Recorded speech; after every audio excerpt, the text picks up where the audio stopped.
Good morning, sir. Good morning, sir. Good morning, everybody. Good morning, sir. Good morning, everybody. Good morning. इसे हटा दो। इसे हटा। तो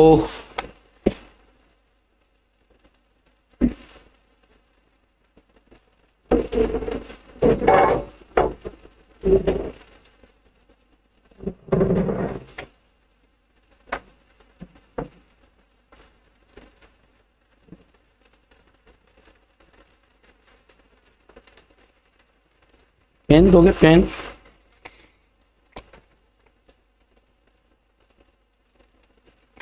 चलिए, गुड मॉर्निंग एवरीबॉडी, सभी लोगों को गुड मॉर्निंग।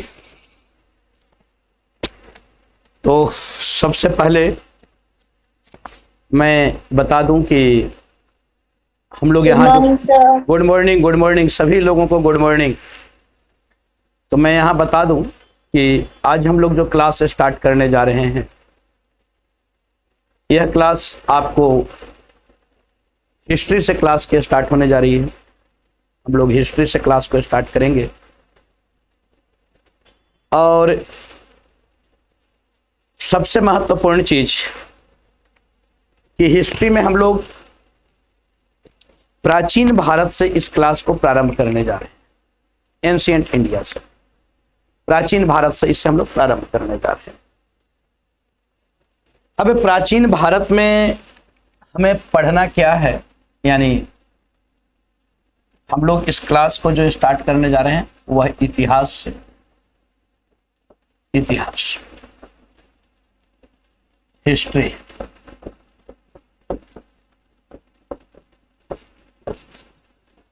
यहां से स्टार्ट करने जा रहे हैं। Good morning sir. Good morning सभी लोगों को जुड़ जाएं सभी लोग। पहले सर कभी से नहीं मिल रहा था सर, अभी खोजे तो चालू हुआ है।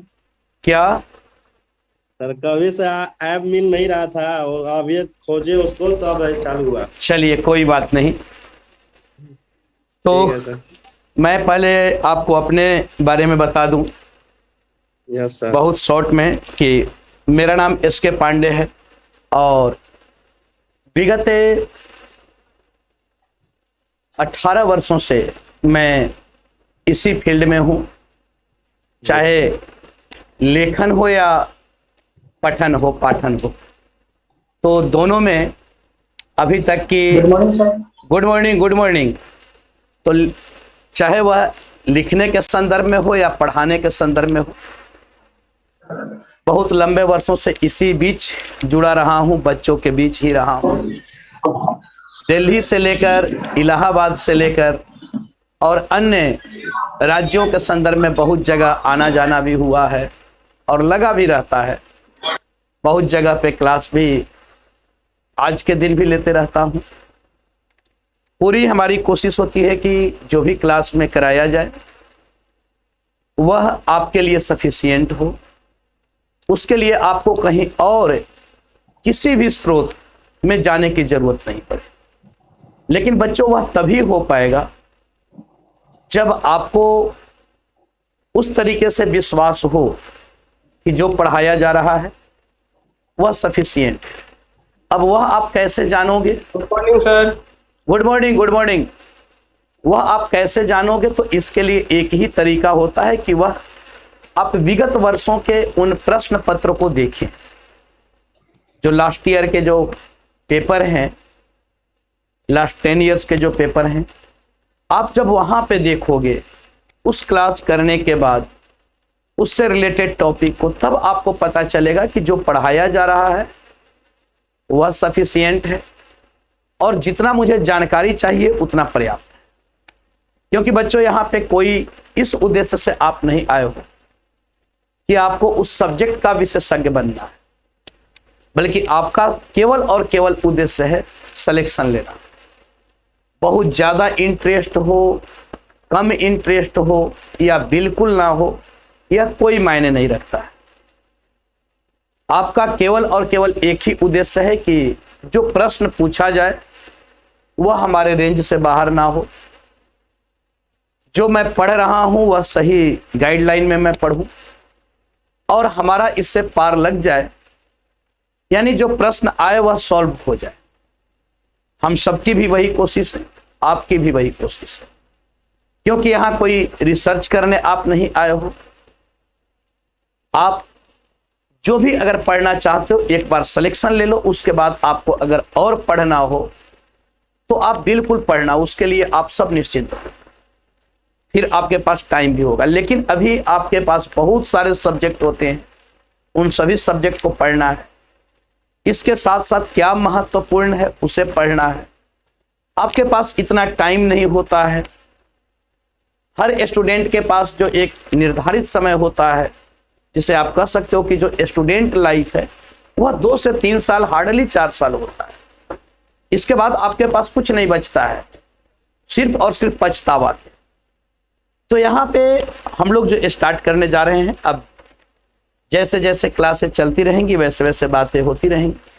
हम लोग धीरे धीरे एक दूसरे को जानेंगे, पहचानेंगे, बहुत सारी चीज़ों को समझेंगे। और मैं अब बहुत ज़्यादा अपने विषय में तो नहीं बोल सकता हूँ। हाँ, यह बोल सकता हूँ कि अगर हमारे विषय में आपको देखना हो तो गूगल भी है, आप वहाँ केवल नाम भी टाइप करोगे तो बहुत सारी चीज़ें, जानकारी आपको मिल जाएंगी, उतना सफिशिएंट। तो यहाँ जो क्लास हम लोग स्टार्ट करने जा रहे हैं वह इतिहास से, हिस्ट्री से।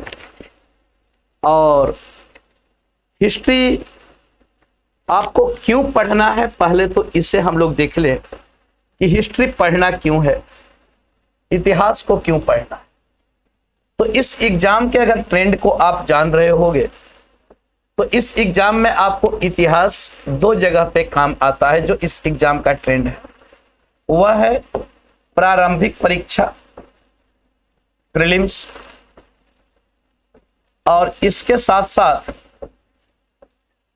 मुख्य परीक्षा। मुख्य परीक्षा, मुख्य परीक्षा, यह दोनों ही जगह बच्चों आपको हिस्ट्री पढ़ना है। अब मैं यह नहीं कर रहा हूं कि आपका इंटरेस्ट है या नहीं है, इंटरेस्ट हो या ना हो अलग बात है, यह कोई इंटरेस्ट का एग्जाम भी नहीं है, लेकिन पढ़ना दोनों जगह है। इतिहास आपको पढ़ना है, प्रीलिम्स के लिए भी पढ़ना है, मेंस के लिए भी पढ़ना है।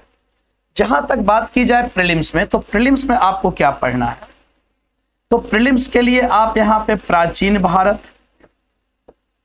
प्राचीन भारत, इसके साथ साथ मध्यकालीन भारत, मध्यकालीन भारत सर। मध्यकालीन भारत, हाँ जी बताएं। सर जो हाँ, आप बोले। हिंदी पढ़ा रहे हैं तो सर इसका थोड़ा बहुत इंग्लिश में भी बता देना कि सर ये इंग्लिश में ये होता है। चलिए ठीक है, ठीक है। तो यहाँ पे आप देख रहे हो, तो यह आपको प्रीलिम्स के लिए है, ठीक है। इसके साथ साथ एंशिएंट इंडिया, मिडाइवल इंडिया, इसके साथ साथ आप देखो तो आधुनिक भारत, मॉडर्न इंडिया, आधुनिक भारत, मॉडर्न इंडिया। इसके साथ साथ आपको कला एवं संस्कृति, कला एवं संस्कृति यानी आर्ट एंड कल्चर। तो इन सारे चीजों को यहां पे हमें पढ़ना है। यह तो आपके प्रीलिम्स के लिए, यानी प्रीलिम्स में हमें ancient, medieval, modern and art and culture, इन सारी चीजों को पढ़ना है ए प्रीलिम्स के लिए। अब यहां पे आप देखते हो बच्चों कि जो प्रीलिम्स में, अगर मैं प्रीलिम्स का बात करूं तो हिस्ट्री का इंपॉर्टेंस क्या है आपके इस एग्जामिनेशन में, प्रीलिम्स में। अगर हिस्ट्री के इंपॉर्टेंस की बात की जाए तो इसमें 20 क्वेश्चन यह आपका हिस्ट्री से ही आता है। और यह कोई बताने की चीज नहीं है, यह आप लास्ट 10 इयर्स के पेपर को उठाओ, आप वहां से इसके इंपॉर्टेंस को देखो। तो वहां से आप जब इसके इंपॉर्टेंस को देखोगे तो आपको पता चलेगा कि हर वर्ष आपको 18 से 20 क्वेश्चन वह प्रीलिम्स में पूछा ही जाता है।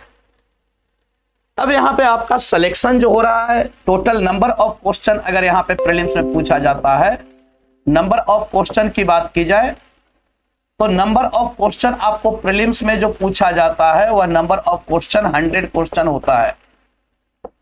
100 क्वेश्चन आपको प्रीलिम्स में पूछा जाता है। ये पूरे ऑब्जेक्टिव बेस्ड होते हैं, जिसमें 4 ऑप्शन भी होते हैं। ये सब आप लोगों को पता होगा, जिन्हें नहीं पता होगा वो भी जान लें। तो यह 100 क्वेश्चन आपको सिलेक्शन के लिए आप देखो कि इस 100 में आपको सही कितना करना होता है बच्चों। तो 45 to 50 क्वेश्चन कैटेगरी वाइज अलग। आपका हर साल जो रिजल्ट हो रहा है वो 45 to 50 क्वेश्चन सही करना है। अब इसमें 45 to 50 क्वेश्चन में आपका 20 क्वेश्चन वह केवल और केवल हिस्ट्री से है, वह केवल और केवल हिस्ट्री से आपका है। यानी आप यहां से आसानी से अगर आप इसको फोकस करते हो, अब यहां पे बात वही है कि इंटरेस्ट है या नहीं है। तो सबसे पहली चीज कि यह इंटरेस्ट का एग्जाम नहीं है। आप अपने इंटरेस्ट के लिए इस एग्जाम में नहीं आए हो कि इस सब्जेक्ट में मेरा इंटरेस्ट है, इसमें नहीं है। आपकी मजबूरी है, अगर आपको सिलेक्शन लेना है तो आपको पढ़ना होगा। आपके पास दो ऑप्शन है, अगर आप चाहते हो कि हिस्ट्री ना पढ़ा जाए तो इस 20 क्वेश्चन को आप मैनेज कर लो कि आप कहां से कर सकते हो, तो आप हिस्ट्री बिल्कुल नहीं पढ़ना। अब रही बात मेंस का मुख्य परीक्षा, मेंस में अगर हम आते हैं तो मेंस में अगर हम देखें तो अब हिस्ट्री का रोल्स क्या है। तो मेंस में 4 पेपर होते हैं बच्चों। इन 4 पेपर में आप देखते होंगे कि पेपर फर्स्ट जो है, पेपर फर्स्ट यह आपको जीएस पेपर फर्स्ट, यह आपका इसमें सब्जेक्ट के रूप में हिस्ट्री है, ज्योग्राफी है और सोसाइटी। अब हिस्ट्री में यहां पे क्या क्या पढ़ना है मेंस के लिए, तो यहां पे आप देखते हो तो यानी यहां आप पढ़ते हो मॉडर्न इंडिया, आधुनिक भारत, मॉडर्न इंडिया, आधुनिक भारत। इसके साथ साथ आर्ट एंड कल्चर, कला एवं संस्कृति, आर्ट एंड कल्चर, कला एवं संस्कृति। इसके साथ साथ आप यहां पे क्या पढ़ते हो, विश्व इतिहास, वर्ल्ड हिस्ट्री, विश्व इतिहास, वर्ल्ड हिस्ट्री। तो इस प्रकार से अगर मेंस की भी बात की जाए तो यहां पे पेपर फर्स्ट में आपको modern India, art and culture and world history, ये तीनों आपको पढ़ना है जो इतिहास है। और यहां पे 20 प्रश्न अगर पूछा जा रहा है, टोटल नंबर ऑफ क्वेश्चन आपको 20 होता है। इस 20 में भी आप देखकर चलो कि आपको 14 क्वेश्चन वह आपको हिस्ट्री से ही होगा, इन्हीं एरियाज से होगा। Modern India, art and culture और वर्ल्ड हिस्ट्री से मिलाकर ही होगा। तो हिस्ट्री के पहले इंपॉर्टेंस को आपने देखा कि आपके इस एग्जाम के लिए हिस्ट्री कितना महत्वपूर्ण है, चाहे वह प्रारंभिक परीक्षा हो, प्रीलिम्स का एग्जाम हो या फिर मेंस का एग्जाम हो, हिस्ट्री आपको पढ़ना ही पढ़ना है। अब यहाँ पे प्रीलिम्स में लेकिन इतिहास अपने आप में बहुत व्यापक है। ऐसा है नहीं कि आप जब पढ़ना स्टार्ट करोगे तो इसका कोई लिमिट नहीं है कि कहां से पढ़ा जाए और कैसे पढ़ा जाए। लेकिन मैंने पहले ही बताया कि नंबर ऑफ क्वेश्चन अगर आप देखो तो वह 20 है और 20 में इतने एरिया, इतने सेक्शन से आपको प्रश्न पूछा जा रहा है। तो हमें पढ़ना क्या है और कैसे पढ़ना है, हम उन चीजों पे पहले फोकस करेंगे। अब जैसे कि क्लास में स्टार्ट करने जा रहा हूं एंशिएंट इंडिया से, प्राचीन भारत से। तो प्राचीन भारत में हम लोगों को क्या क्या पढ़ना है, तो पहले उस सिलेबस को आप लोग देख लें कि प्राचीन भारत में, एंशिएंट इंडिया में हमें क्या क्या टॉपिक पढ़ने हैं। तो पहले उस सिलेबस को आप लोग देख लें प्राचीन भारत में। जैसे यहां पे आप देखते हो तो सबसे पहले हम लोग देखेंगे, वह देखेंगे इतिहास अध्ययन के स्रोत, इतिहास अध्ययन, इतिहास अध्ययन के स्रोत, सोर्सेस ऑफ हिस्ट्री। हाँ जी, मेरे वीडियो नहीं आ रही है। क्या वीडियो नहीं आ रही है? वीडियो नहीं आ रही है? नहीं सर। क्या और किसी के साथ ऐसा है क्या? आ रही है सर वीडियो। आ रही है ना? आपका नेटवर्क इशू होगा, आपका नेटवर्क इशू होगा, देख लो आप उसे, ठीक है। तो पहले हम लोग देखेंगे बच्चों इतिहास अध्ययन के स्रोत कि इसके यानी हिस्ट्री। सर जूम पे ही क्लास चल रहा है, ऐप पे नहीं चल रहा होगा तो जूम पे बोल दीजिए ज्वाइन करने के लिए। ओके ठीक है, आपने सुन लिया कि अगर ऐप पे नहीं चल पा रहा हो तो आप जूम पे ज्वाइन कर सकते हो। ठीक है, जिन्होंने भी पूछा है, तो अगर ऐप पे नहीं चल पा रही हो क्लास तो आप जूम पे ज्वाइन कर सकते हो। ठीक, तो पहले हमें देखना इतिहास अध्ययन के स्रोत कि इतिहास अध्ययन के क्या सोर्सेस क्या है, हम इतिहास का अध्ययन कैसे करते हैं, किसी भी समय काल की घटनाओं को हम कैसे जानते हैं। तो पहले तो इन चीजों को हमें देखना है। इसके साथ साथ हम लोग आएंगे, फिर दूसरा हम देखेंगे अब क्या क्या टॉपिक्स है जो एंशिएंट इंडिया में, वह देखेंगे पाषाण काल। अभी मैं इसका इंपॉर्टेंस भी बताऊंगा कि इसका क्या इंपॉर्टेंस है, कहाँ पे कौन से सेक्शन को हमें ज्यादा फोकस करना है। तो पहले तो हम टॉपिक्स देख ले कि हम किन किन टॉपिक्स को पढ़ने वाले हैं। तो पाषाण काल, अब इसके साथ साथ पाषाण काल के बाद फिर हम लोग आगे बढ़ेंगे। तो पाषाण काल के बाद फिर हम लोग देखेंगे सिंधु घाटी यानी स्टोन एज, पहले सोर्सेस ऑफ हिस्ट्री, इसके साथ साथ स्टोन एज, इसके बाद फिर आपको सिंधु घाटी की सभ्यता, सिंधु घाटी की सभ्यता, इंडस वैली सिविलाइजेशन, सिंधु घाटी की सभ्यता, सिंधु घाटी की सभ्यता, इंडस वैली सिविलाइजेशन। इसके साथ साथ फिर चौथा जो टॉपिक है वह हम लोग को पढ़ना है, वह पढ़ना है आपको ताम्र पाषाण काल। ताम्र पाषाण काल वो हम लोग साथ में ही देख लेंगे। पाषाण काल फिर बल्कि इसे मैं ऐसे अगर कर दूं तो ये पाषाण काल हम लोग के साथ ही पाषाण काल और ताम्र पाषाण काल, ठीक है, पाषाण काल, इसके बाद फिर ताम्र पाषाण काल भी, ताम्र पाषाण काल इसे भी हम लोग देख लेंगे, दोनों फेज में देख लेंगे कहीं भी, ठीक है, या यहाँ पे ही देख लेते हैं, यहाँ पे ही देख लेते हैं। चलिए इसको अलग ही टॉपिक में कर दे रहा हूं। हाँ, तो ताम्र पाषाण काल, ताम्र पाषाण काल, ताम्र पाषाण काल, ताम्र पाषाण काल, ठीक है। इसके साथ साथ फिर हम लोग को देखना है वैदिक काल, वैदिक एज, वैदिक काल, वैदिक काल, इसे हम लोग को देखना है। इसके बाद फिर हम लोग आगे बढ़ेंगे तो हम लोग आएंगे फिर महाजनपद काल में, ठीक है, महाजनपद काल, महाजनपद काल, महाजनपद एज, महाजनपद काल में हम लोग आएंगे।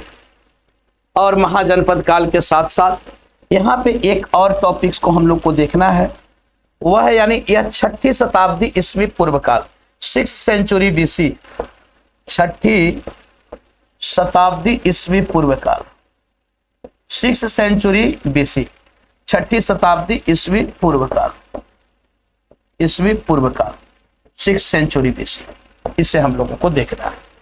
इसके बाद आप देखते हो तो फिर हम लोग देखेंगे एक बहुत महत्वपूर्ण टॉपिक है बौद्ध एवं जैन धर्म, ठीक है, बौद्ध एवं जैन धर्म, बौद्ध एवं बुद्धिज्म एंड जैनिज्म रिलीजन। तो यहां पे बौद्ध एवं जैन धर्म को हम लोग देखेंगे, यह आपके टॉपिक्स हैं। इसके बाद जब आगे हम लोग बढ़ेंगे, हाँ, इसके बाद जब आगे हम लोग बढ़ेंगे तो हमारा जो अगला टॉपिक होगा वह अगला टॉपिक होगा हमारा बौद्ध और जैन धर्म। इसके बाद हम लोग देखेंगे आपको मगध साम्राज्य, मगध साम्राज्य, मगध एम्पायर, फिर कैसे साम्राज्य का निर्माण हो रहा है और उस मगध साम्राज्य को हम लोग को देखना है।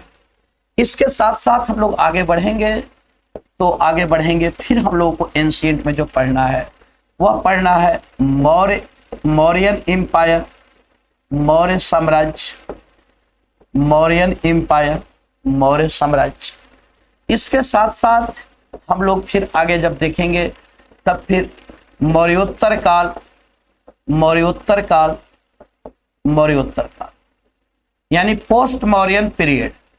इस मौर्योत्तर काल में बहुत सारे विदेशी शासक भी आ रहे हैं और भारतीय राज्य भी स्थापित हो रहे हैं, जिसमें आप पढ़ोगे सुंग, यूनानी, पहलव, शक, कुषाण, ये सारे आपको विदेशी हैं।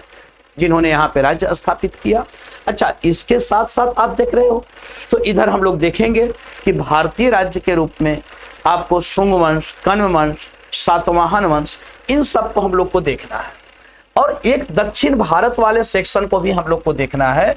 जब इधर हम लोग देखेंगे तो इसके साथ साथ हम लोग यहाँ पे, यानी इसके पहले ही हम लोग मौर्य साम्राज्य के साथ साथ इधर दक्षिण के संदर्भ में हम लोग देख लेंगे दक्षिण भारत। और दक्षिण भारत में बच्चों यहाँ पे हम लोग देखेंगे संगम काल, ठीक है, संगम काल, यानी संगम काल, इसे हम लोग को देखना है दक्षिण भारत में, बहुत महत्वपूर्ण है और यहां से हमेशा प्रश्न आपको पूछा जाता है। इसके साथ साथ आपको यहां पे देखना है महापाषाणिक संस्कृति, महापाषाणिक, ठीक है, कल्चर, महापाषाणिक संस्कृति, इसे हम लोग को देखना है। इधर हम लोग देखेंगे। फिर इधर मौर्योत्तर काल हो गया, जिसमें हम लोग सातवाहन को भी यहाँ पे देखेंगे ही देखेंगे। इसके बाद फिर हम लोग आगे बढ़ेंगे, तब हम लोग आएंगे गुप्त काल, गुप्त काल, गुप्त काल, गुप्ता पीरियड। और इसके बाद फिर हम लोग यहाँ पे देखेंगे एंशिएंट के अकॉर्डिंग ही वह देखेंगे आपको गुप्तोत्तर काल, पोस्ट गुप्ता पीरियड, गुप्तोत्तर काल। और इस गुप्तोत्तर काल के अंतर्गत हमें देखना क्या है, तो इस गुप्तोत्तर काल में हम लोग को जो देखना है वह विशेषकर हम लोग यहाँ पे देखेंगे, वह देखेंगे हर्ष के विषय में, हर्ष के विषय में देखेंगे। इसके साथ साथ हम लोग देखेंगे चालुक्यों को यहाँ पे पढ़ेंगे, चालुक्य को पढ़ेंगे, ठीक है, चालुक्य को पढ़ेंगे। इसके बाद फिर हम लोग आगे जब बढ़ेंगे तब यहाँ पे बहुत सारे राजपूत काल को भी हम लोग देखेंगे। ऐसे वह अर्ली मेडाइवल पीरियड में है और उसको हम लोग मेडाइवल वाले सेक्शन में स्टार्ट करेंगे, जिसमें अर्ली मेडाइवल पीरियड में फिर राजपूत काल 800 ईस्वी से लेकर और 1200 ईस्वी तक के समय काल को हमने देखा। यानी अब आप देखो एंशिएंट के अंदर हम लोग को इन सारी चीजों को देखना है। अब यहाँ पे जो महत्वपूर्ण क्या है तो बहुत कुछ। सबसे महत्वपूर्ण जहां से हमेशा आपको प्रश्न पूछा जा सकता है, आप 1 से 2 प्रश्न आपको यहां से पूछा जाएगा। मैं नंबर ऑफ क्वेश्चन भी बता दे रहा हूं कि 1 से 2 प्रश्न आपको यहां से पूछा जाएगा। ऐसे ही एंशिएंट इंडिया से जो प्रश्न आपके एग्जाम में पूछा जाता है, विशेषकर यूपीएससी में, वह नंबर ऑफ क्वेश्चन 3 to 5 भी हो सकता है, 3 to 5 क्वेश्चन हो सकता है। वह आपको एंशिएंट इंडिया से प्रश्न पूछा जाएगा। अच्छा, पाषाण काल, इस पे आपको कंटिन्यू तो नहीं, लेकिन कभी कभी इस पे भी प्रश्न आपको पूछता है, तो एक आध प्रश्न यहां से पूछने की संभावनाएं होती है, कंटिन्यू नहीं। आपको 2 साल 3 साल पे गैप करके एक आध प्रश्न आपको यहां से पूछा जा सकता है। जहां तक बात करें अगर सिंधु घाटी सभ्यता की, तो सिंधु घाटी सभ्यता से आपको 1 से 2 प्रश्न यहां से पूछने की संभावनाएं बनी होती है। 1 से 2 प्रश्न आपको यहां से पूछा जाएगा।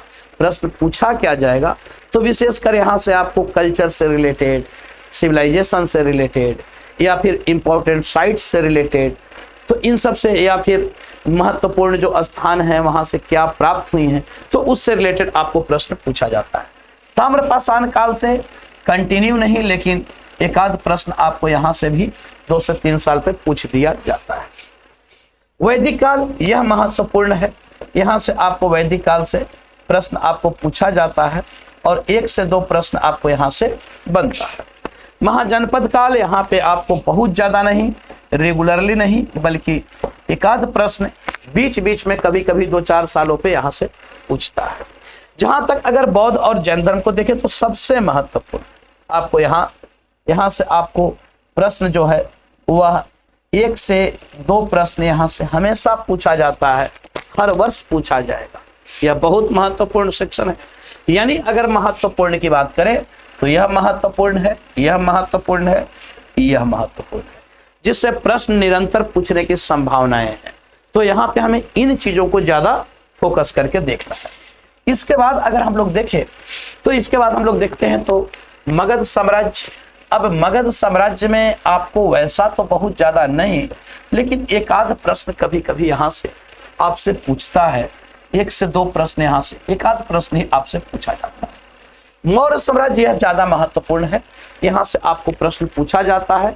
चाहे वह प्रशासन से पूछे, चाहे आपको अर्थव्यवस्था से पूछे, अशोक से पूछे, साम्राज्यिक प्रसार से पूछे, तो यहाँ से आपको प्रश्न पूछने की संभावनाएं ज़्यादा है।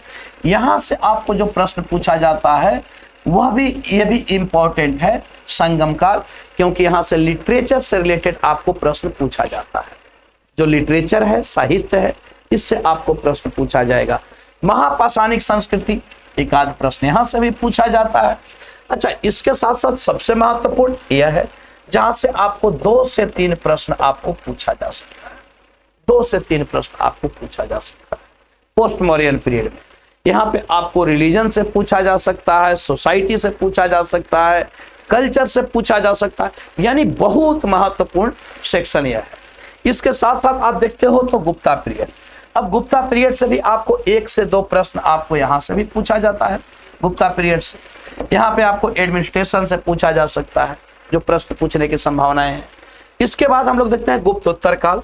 तो गुप्तोत्तर काल में, पोस्ट गुप्ता पीरियड में, विशेषकर आपको हर्ष इससे रिलेटेड और चालुक्य इससे रिलेटेड आपको प्रश्न यहाँ से पूछ दिया जाता है। तो ये बच्चों हम लोगों को एंशिएंट इंडिया के अकॉर्डिंग इन सारी चीजों को पढ़ना है। क्लियर है? एंशिएंट इंडिया में हमें क्या क्या पढ़ना है, प्राचीन भारत में हमें क्या क्या पढ़ना है, ये पहले क्लियर हुआ? या क्लियर हुआ? ठीक है।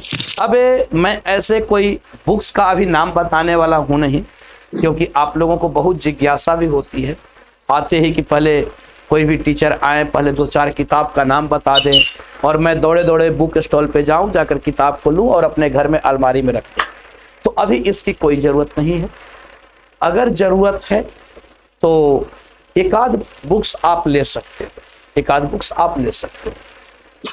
और एक तो आपको एनसीईआरटी की किताब, जो एंशिएंट, मिडाइवल और मॉडर्न, जो तीनों बुक्स आप लोग ले सकते हो, जिसमें एंशिएंट में रामशरण शर्मा, मिडाइवल में मध्यकालीन भारत में सतीश चंद्रा और मॉडर्न इंडिया में बिपिन चंद्रा। ये एनसीईआरटी की बुक है जो आपको 11th और 12th की है। तो ये 3 बुक्स आप पढ़ सकते हो इतिहास के लिए। देखो, मैं बार बार कर रहा हूं कि आपको यहाँ पे रिसर्च नहीं करना है। इसके बाद आप एक बुक्स और पढ़ सकते हो, और वह बुक्स अगर आपको लेना हो तो आप बुक्स तीनों वॉल्यूम में ले सकते हो, एसके पांडे। ठीक है, कोई ऐड नहीं है, बल्कि ये आपके लिए महत्वपूर्ण है। तो आप तीनों वॉल्यूम, एंशिएंट, मिडाइवल और मॉडर्न, यह किताब आप ले सकते हो। ठीक है सर, तो तीनों एक ही में है? नहीं बेटा, तीनों अलग अलग है। प्राचीन भारत, मध्यकालीन भारत, आधुनिक भारत, तीनों अलग अलग है। सर, एक बार और रिपीट करेंगे सर प्लीज? किस चीज की? बुक्स के नेम और बुक्स। अब बुक्स का मैंने बताया कि जो भी आपके पास है, कोई ऐसा नहीं है कि मैं कोई पार्टिकुलर किसी बुक्स को बता रहा हूं। मैंने बताया कि अगर आपको पढ़ना हो तो बहुत कम चीजों को, क्योंकि नंबर ऑफ क्वेश्चन आपको यहाँ से 3 to 5 ही पूछे जा सकते हैं। 1 से 2 क्वेश्चन ही पूछा जा रहा है हाल फिलहाल। नंबर ऑफ क्वेश्चन 3-4 यही पूछा जा सकता है। अब इतने के लिए क्लास सफिशिएंट है। अगर बुक्स पढ़नी हो तो एनसीईआरटी की बुक्स आप ले सकते हो, जो 11th-12th की है। प्राचीन भारत के लिए रामशरण शर्मा, मध्यकालीन भारत के लिए सतीश चंद्रा, एनसीईआरटी, और आधुनिक भारत के लिए बिपिन चंद्रा। बहुत ज़्यादा मैं किताबों में उलझने के लिए नहीं कहूँगा, और नहीं तो आप और कोई किताब को छोड़ो, आप एसके पांडे तीनों वॉल्यूम, एंशिएंट, मिडाइवल और मॉडर्न, प्राचीन भारत, मध्यकालीन भारत, ये ऑनलाइन भी अवेलेबल है, और आधुनिक भारत। सर इसमें तीनों बुक है? हाँ, ये तीनों बुक अलग अलग है। ठीक है, ये तीनों बुक अलग अलग है, आप ले सकते हो। कोई जबरदस्ती नहीं है, फोर्सफुली नहीं है, ले सकते हो, लेना। ठीक है, चलिए। Okay, thank you sir.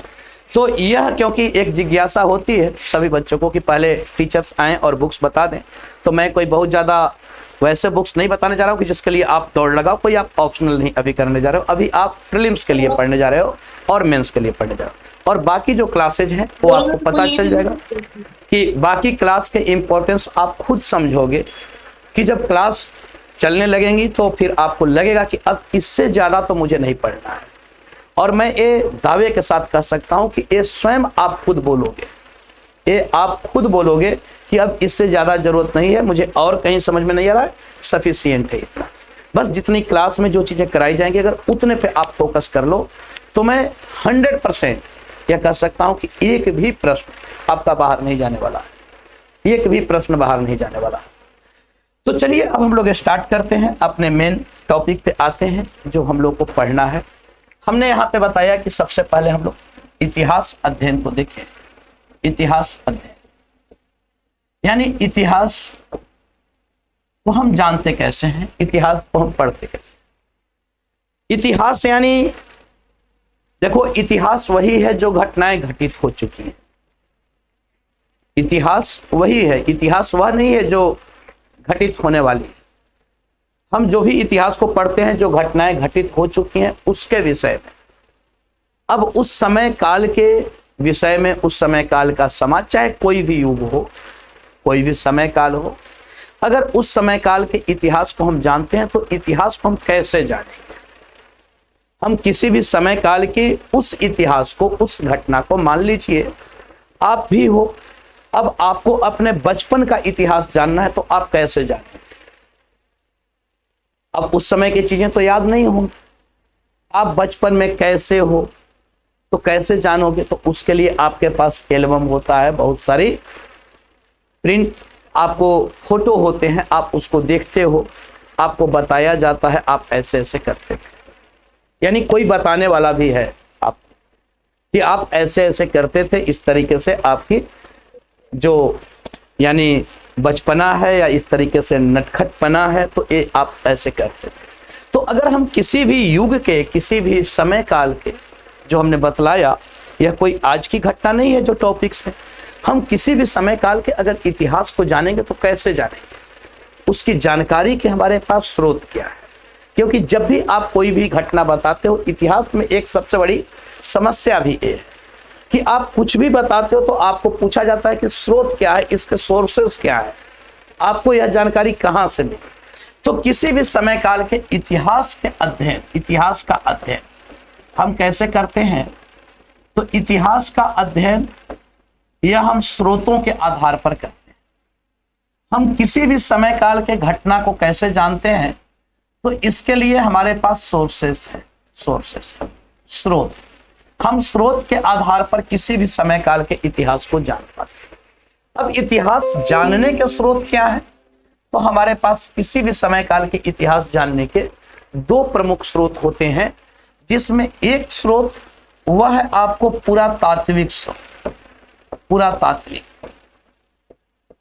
पुरातात्विक स्रोत, आर्कियोलॉजिकल एविडेंस, पुरातात्विक स्रोत, और एक है लिटरेसी एविडेंस, साहित्यिक स्रोत, साहित्यिक स्रोत, साहित्यिक स्रोत, साहित्यिक स्रोत। एक है लिटरेसी एविडेंस, एक है आर्कियोलॉजिकल एविडेंस, पुरातात्विक स्रोत।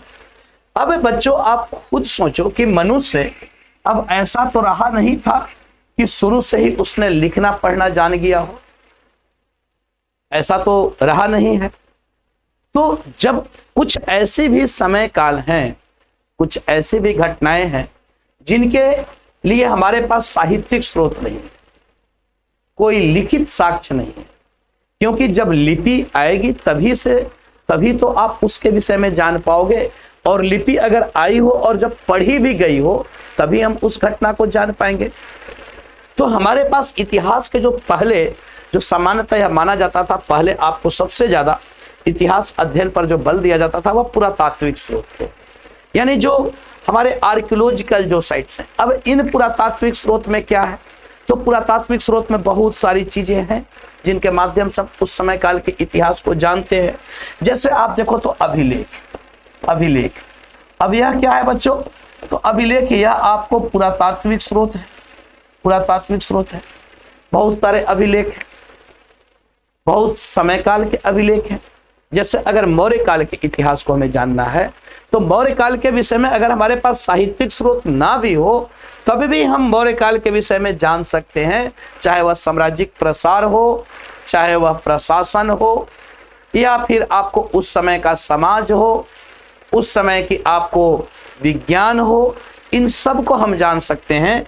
उस समय के विषय में हमारे पास जानकारी का एक बहुत बड़ा स्रोत है, वह है अभिलेख।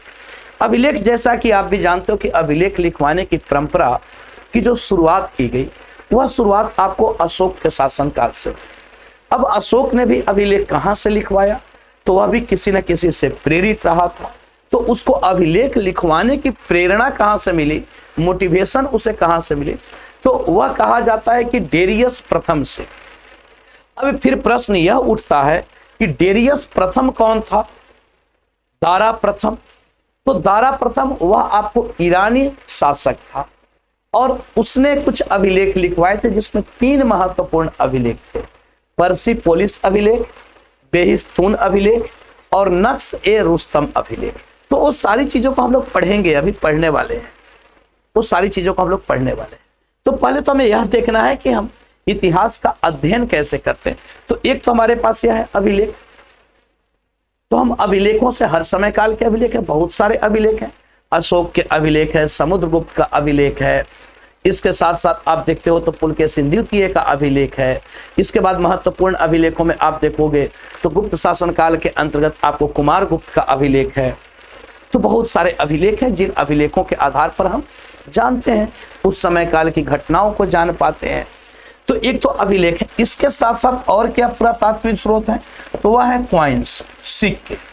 यानी किसी भी समय काल के सिक्कों से भी हम उस समय काल के इतिहास को जानते हैं, उस समय काल के धर्म को जानते हैं, शासक की रुचि को जानते हैं और कला के अन्य रूपों को जानते हैं। मान लो कोई भी सिक्का मिला, अगर सिक्का मिला, सोने के सिक्के हैं, तो हमें पता चलता है कि सोना का सिक्का अगर उस समय काल का है तो उस समय धातु के रूप में लोग सोने से परिचित थे। अगर चांदी का सिक्का है, बहुतायत में मिल रहा है, तो हमें यह पता चलता है कि चांदी ही ज्यादा प्रचलन में रहा था। अब सिक्कों पर अगर कुछ आकृतियां बनी हुई है, चित्र बने हुए हैं, तो एक तो हमें यह भी पता चलता है कि उन शासक की रुचि कैसी है। अगर कोई धर्म से संबंधित उस पर आकृतियां बनी है, तो हमें उस समय काल के धर्म के विषय में जानकारी मिल रही है। अगर जैसे समुद्रगुप्त के ही आप सिक्कों को देखो, तो उसके सिक्कों पर वीणा बजाते हुए भी उसे दिखाया गया है। अब वीणा अगर बजाते हुए दिखाया गया, तो इससे हमें पता चलता है कि समुद्रगुप्त कला प्रेमी भी रहा होगा और उस समय संगीत के रूप में वीणा भी प्रचलन में रहा होगा। अगर अकबर के सिक्कों पे हमें राम और सीता के चित्र मिलते हैं, तो हमें यह पता चलता है कि अकबर एक कट्टर व्यक्ति नहीं था, धर्म को लेकर उदार शासक रहा होगा, धर्मनिरपेक्ष शासक रहा होगा, तब उसके सिक्कों पे हमें इस तरीके से आकृतियां मिल रही हैं। अब जैसे आप देखते हो चंद्रगुप्त द्वितीय के सिक्के, तो उसके सिक्के आपको जैसे व्याघ्र हनन प्रकार के, या समुद्रगुप्त के सिक्कों को आप देखो तो अश्वमेघ प्रकार के, तो हमें पता चलता है कि अश्वमेघ यज्ञ किया गया होगा, यानी साम्राज्यिक प्रसार उसने किया है। तो इस प्रकार से हमारे एक अध्ययन के स्रोत के रूप में सिक्के भी हैं। तो अभिलेख हैं, सिक्के हैं। इसके साथ साथ आप देखते हो तो मृदभांड, पोट्री, मृदभांड। अब यह भी हमारे इतिहास अध्ययन के बहुत बड़े स्रोत हैं। यानी उस समय काल के मृदभांड को देखकर भी हम समाज को जान पाते हैं, सभ्यता के प्रसार को जान पाते हैं कि अगर एक ही प्रकार का मृदभांड इस तरीके से विस्तृत क्षेत्र में मिल रहा है, तो ये सारे क्षेत्र उस सभ्यता के अंतर्गत रहे होंगे। तो उस समय काल के मृदभांड यानी जो बर्तने हैं, जो पोट्री हैं, उससे भी हमें पता चलता है, सामाजिक स्टेटस का भी पता चलता है, वर्ग भेद का भी पता चलता है, इसके साथ साथ सभ्यता के प्रसार का भी पता चलता है। तो यह भी हमारे लिए बहुत महत्वपूर्ण है। तो अभिलेख हैं, सिक्के हैं, मृदभांड हैं। इसके साथ साथ आप देखो तो मूर्ति है, मूर्तियां हैं, मूर्तियां हैं। अब मूर्तियों से भी हमें पता चल रहा है बहुत सारी मूर्ति। जैसे आप देखते हो सिंधु घाटी सभ्यता से भी हमें आपको कांस्य की नर्तकी मिली है। अब डांसिंग गर्ल का वहां पे एक मूर्ति है, स्कल्पचर है। अब इससे हमें क्या पता चल रहा है? इससे हमें पता चल रहा है कि नृत्य भी उस समय के समाज में प्रचलन में था, महिलाएं नृत्य क्रिया में भी भाग लेती थी। अब जैसे आप देखते हो मौर्योत्तर काल में तो मौर्योत्तर काल में आप देखते हो तो आपको बुद्ध की मूर्तियां बनाई जा रही हैं। अब बुद्ध की मूर्तियां बनाई जा रही हैं तो इस समय पता चल रहा है कि मूर्ति पूजा प्रचलन में है और बौद्ध धर्म में अब बुद्ध की भी पूजा मूर्ति के रूप में की जाने लगी। और मूर्ति की अलग अलग शैलियां हैं, जिसमें आप पढ़ोगे गांधार मूर्ति कला शैली, मथुरा मूर्ति कला शैली।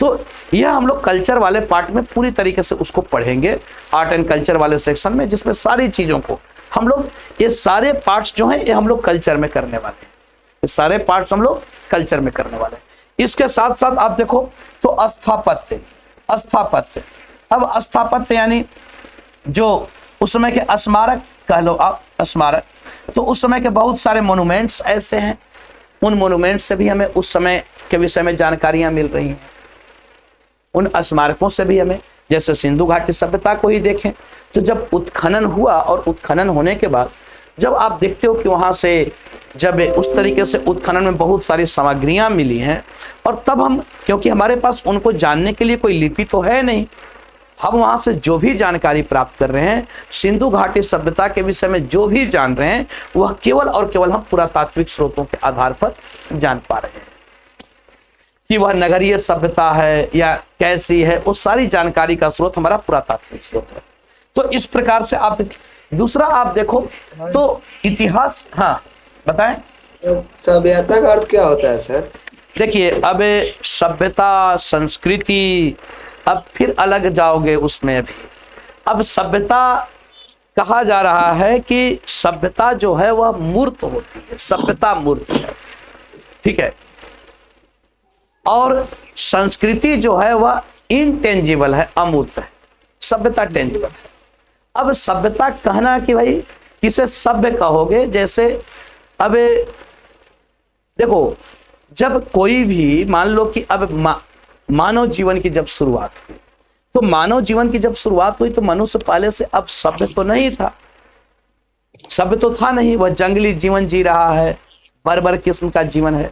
लेकिन धीरे धीरे हम लोगों ने एक सभ्यता को एक बनाया, संस्कृति को अपनाया, यानी हम लोग सिविलाइज्ड होते चले गए, सभ्य होते चले गए, अस्थाई हमारा बना, सब कुछ हमारा निवास बना, अस्थाई रहने का तरीका हुआ, और धीरे धीरे हम लोग सारी चीज़ों को यानी उसे अपने पार्ट बनाने लगे कि ये हमारे सब, यानी इस तरीके से एक देखो सभ्यता जो है, आप यह मान लो कि एक समाज के द्वारा बनाया गया एक मापदंड है। पहली चीज सभ्यता क्या है, तो समाज के द्वारा बनाया गया एक मापदंड है, एक पैमाना है, एक स्केल है, यानी जो इस पैमाने में फिट बैठा उसको हमने सभ्य माना, और जो हमारे उस बनाए गए मापदंड में नहीं बैठा उसे हमने असभ्य माना। मूलतः यही। जैसे अब आप देखो कि आप जैसे मान लो कि आपने कैप लगाया, अब कैप को आप हमेशा, कैप का जो आगे का जो पोर्शन होता है वह इस तरीके से होता है ना, तो आपका एक फिक्स पैमाना बना हुआ है कि भाई कैप जो है वह आगे की ओर ऐसे वाला होना चाहिए, वो पीछे की ओर नहीं होना चाहिए। अगर किसी ने आपको वह कैप पीछे की ओर लगाए हुए तो आप उसे सभ्य नहीं असभ्य कह देते हो कि भाई ये सभ्य नहीं है, असभ्य है। आप अब एक समाज ने पैमाना बनाया कि भाई शर्ट पहने हो तो इसके बटन भी हैं, तो बटन को लगा कर रखो। अब जब बटन आप खोल कर चल रहे हो तो फिर आप असभ्य माने जा रहे हो। सभ्य, आपको समाज ने एक पैमाना बनाया कि आपको वस्त्र पहन कर आना है, बाल अच्छे से, नाखून अच्छे से काट कर आना है, कटिंग करा कर आना है, तो वह एक पैमाना माना बनाया गया है समाज के द्वारा। आप उसमें फिट बैठते हो तो आप सभ्य हो, और आप उसमें फिट नहीं बैठते हो, यानी जो पैमाना बनाया गया, जो मापदंड बनाई गई, उसमें आप फिट नहीं बैठते हो तो आप असभ्य हो जाते हो। समझ रहे हो? बाकी हम लोग पूरे सभ्यता संस्कृति पढ़ेंगे, पूरे हम लोग कल्चर में पढ़ेंगे।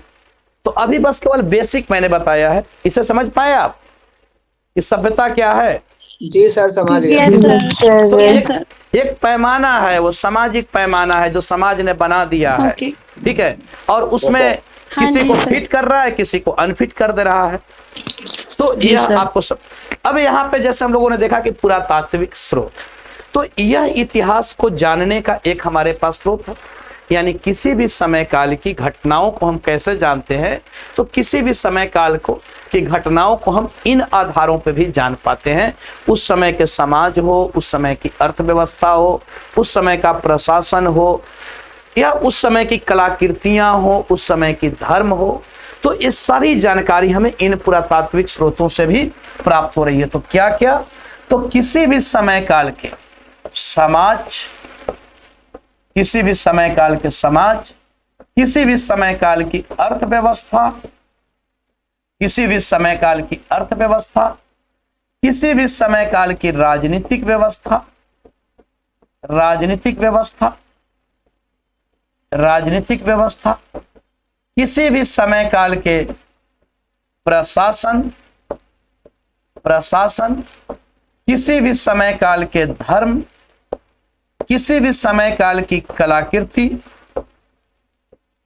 कलाकृतियां, इन सबको हम जो जानते हैं, तो इन सबको हम किस आधार पर जानते हैं बच्चों, तो यह हम पुरातात्विक स्रोतों के आधार पर भी हम जान पाते हैं। अगर हमारे पास उस समय काल का कोई लिखित साक्ष्य नहीं है, तब भी हम उस समय काल के समाज, अर्थव्यवस्था, राजनीतिक व्यवस्था, प्रशासन, धर्म, कलाकृतियों को हम जान पाते हैं। जैसे आप अशोक के ही देखो, तो अशोक ने इतने अभिलेख लिखवाए थे कि आरजी भंडारकर ने केवल अशोक के अभिलेखों के आधार पर मौर्यकालीन इतिहास को लिख डाला।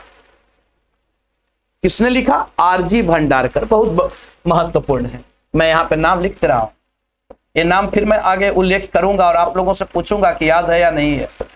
RG Bhandarkar, R G Bhandarkar. अब यह क्या, तो इन्होंने केवल अशोक के अभिलेखों के आधार पर पूरे मौर्यकालीन इतिहास को लिखा, केवल अभिलेखों को आधार बना। अब मौर्यकालीन इतिहास यानी मौर्यकालीन समाज, अर्थव्यवस्था, प्रशासन, कला, संस्कृति, इन सारी चीजों को उन्होंने लिख डाला केवल अभिलेख के आधार पर। और यह प्रश्न भी आपसे पूछता है कि अशोक के अभिलेखों के आधार पर मौर्यकालीन इतिहास को किसने लिखा? आरजी भंडारकर ने। अब एक ये हमारे पास स्रोत है। अगर इसी प्रकार देखें तो इतिहास अध्ययन का बच्चों जो दूसरा हमारे पास स्रोत है वह है साहित्यिक स्रोत। अब साहित्यिक स्रोत, हाँ बताएं। पुरातात्विक का मतलब क्या होता है सर? क्या पुरातात्विक का मतलब? क्या चीज? पुरातात्विक का मतलब क्या होता है? आवाज क्लियर नहीं आ रही, क्या बोल रहे हैं? अच्छा, पुरातात्विक। अब पुरातात्विक यानी जो हमें उत्खनन से जो चीजें मिली। हेलो, ठीक है, हाँ बताएं। आवाज, हाँ पूछे क्या? पुरातात्विक जिन्होंने पूछा वो समझ पाए? जी जी सर, हो गया क्लियर। ठीक है, हाँ सर हो गया। फिर से बोलिएगा सर। क्या?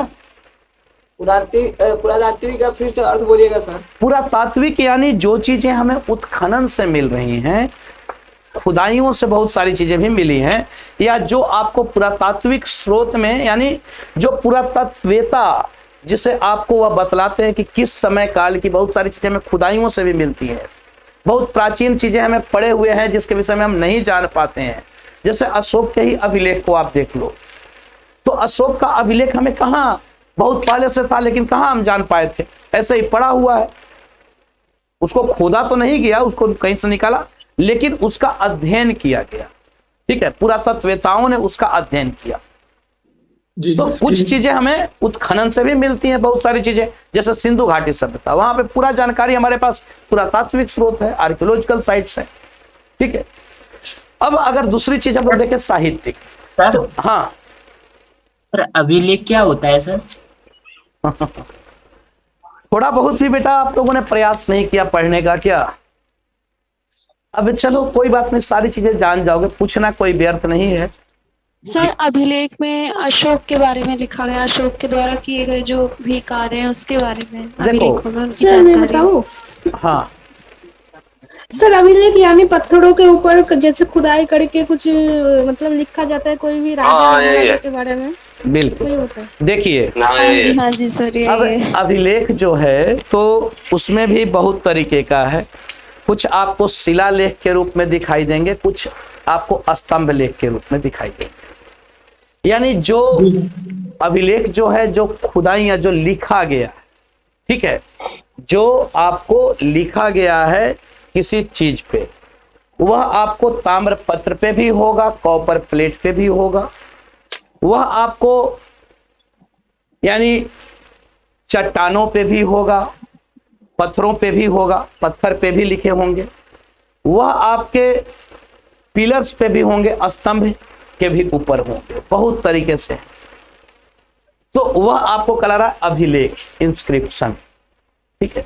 यानी जो चीजें लिखी गई हैं कहां पे, तो वह किताबों में नहीं, बल्कि वह आपको ताम्रपत्र पे, वह आपको स्तंभ के ऊपर, वह आपको शिलाओं के ऊपर, पत्थरों के ऊपर, तो वह अभिलेख। हाँ जी सर, ठीक है, चलिए हम लोग डिटेल्स देखेंगे अभिलेख को भी, शिला अभिलेख भी, तो ये भी बहुत तरीके से हैं, ठीक है। शिलालेख भी, अशोक के अभिलेख अलग अलग हैं, जिसमें शिलालेख भी है, स्तंभ लेख भी है, उसमें भी दीर्घ शिलालेख है, लघु शिलालेख है, दीर्घ स्तंभ लेख है, लघु स्तंभ लेख है, फिर ताम्रपत्र अभिलेख क्या है उससे भी हम लोग देखेंगे। चलिए अब अगर साहित्यिक स्रोत की बात की जाए, तो साहित्यिक स्रोत में अगर लिटरेसी हम लोग एविडेंस को देखें, तो साहित्यिक स्रोत में आप देखो कि दो प्रकार के साहित्य होंगे जो हमें जानकारी इतिहास का उस समय काल के। एक तो आपको धार्मिक साहित्य,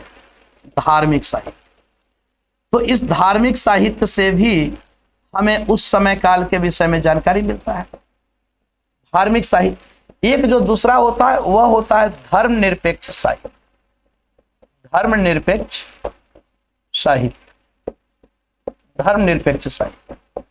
अब जैसे धार्मिक साहित्य है बच्चों, तो यह आपको धर्म विशेष से संबंधित, यह धर्म विशेष से संबंधित होगा, यानी धर्म विशेष से संबंधित वहां पे जानकारियां। लेकिन इसके साथ साथ हमें उस समय काल के विषय में थोड़ी जानकारी भी मिल जा रही है। जैसे अगर धार्मिक साहित्य की बात करें, तो इसमें धार्मिक साहित्य में भी आप देखोगे कि इसमें ब्राह्मण, यानी प्राचीन भारतीय जो इतिहास का जो हम अध्ययन कर रहे हैं, ब्राह्मण धर्म से संबंधित, जैसे हिंदू धर्म कर सकते हो, तो ब्राह्मण साहित्य है, बौद्ध साहित्य है, इसके साथ साथ जैन साहित्य है, क्योंकि प्राचीन भारत में यही धर्म था। तो ब्राह्मण साहित्य भी है, बौद्ध साहित्य भी है, जैन साहित्य भी है। अगर ब्राह्मण साहित्यों की बात करें, तो जैसे आप देख रहे हो वेद है, पुराण है, आरण्यक है, उपनिषद है, ये सब कैसे है? ये सब ब्राह्मण साहित्य। लेकिन उन सब चीजों से भी अगर वेद, तो वेद आपका 4 है।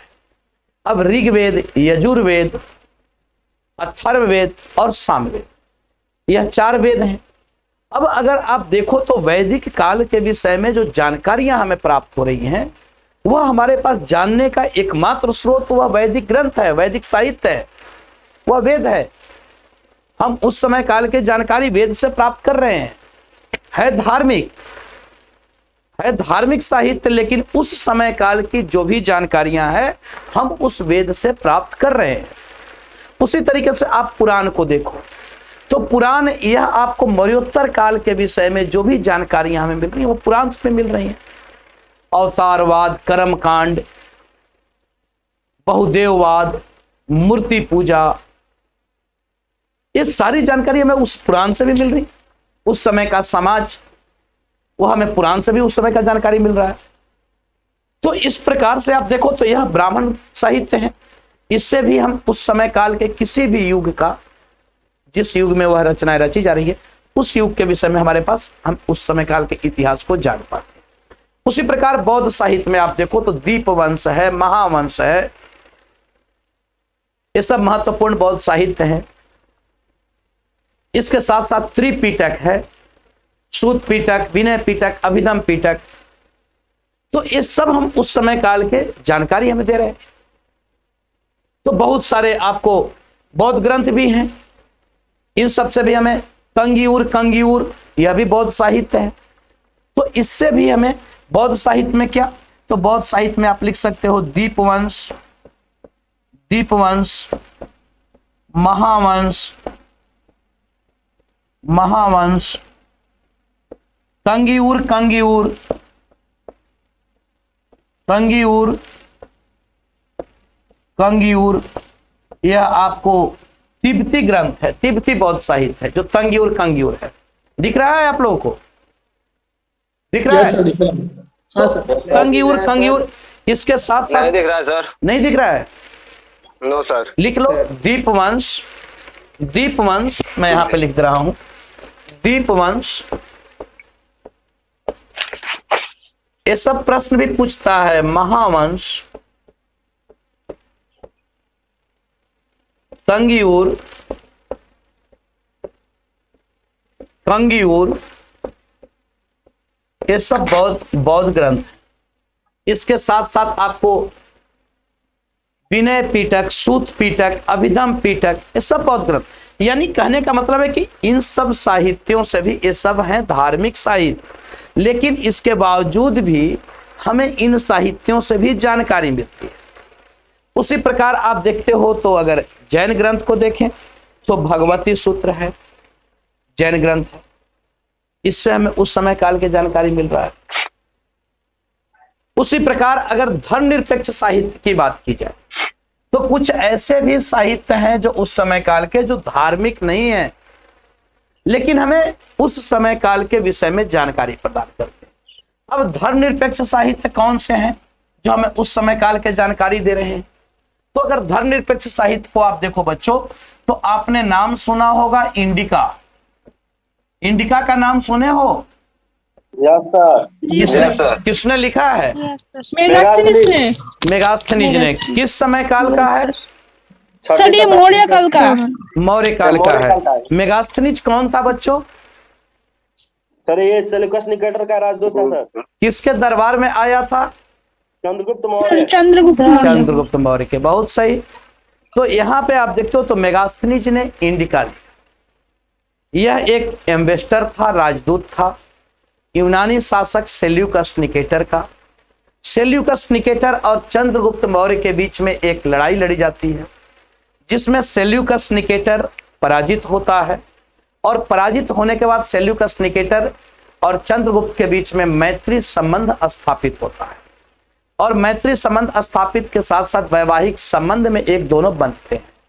सेल्यूकस निकेटर ने अपनी बेटी हेलेना का विवाह चंद्रगुप्त मौर्य से किया और दहेज में कुछ क्षेत्र दिया, जो काबुल, कंधार, बलूचिस्तान का जो क्षेत्र है, यानी एरिया, हेरात का जो क्षेत्र है, वो सारे क्षेत्र आपको, पेरिपनोसडाई, तो वह क्षेत्र आपको इसको प्रदान किया चंद्रगुप्त मौर्य को। और चंद्रगुप्त मौर्य के समय में जो भारत की जो साम्राज्यिक सीमा है मौर्यकालीन, वह आपको हिंदू कुश पर्वतमाला से सट जाती है। तो यह वैवाहिक। अच्छा, इसके बदले में क्या हो रहा है? तो इसके बदले में चंद्रगुप्त मौर्य ने उसे 500 हाथी उपहार दिया। किसे? सेल्यूकस निकेटर को। यानी अब देखो आप इंडिका।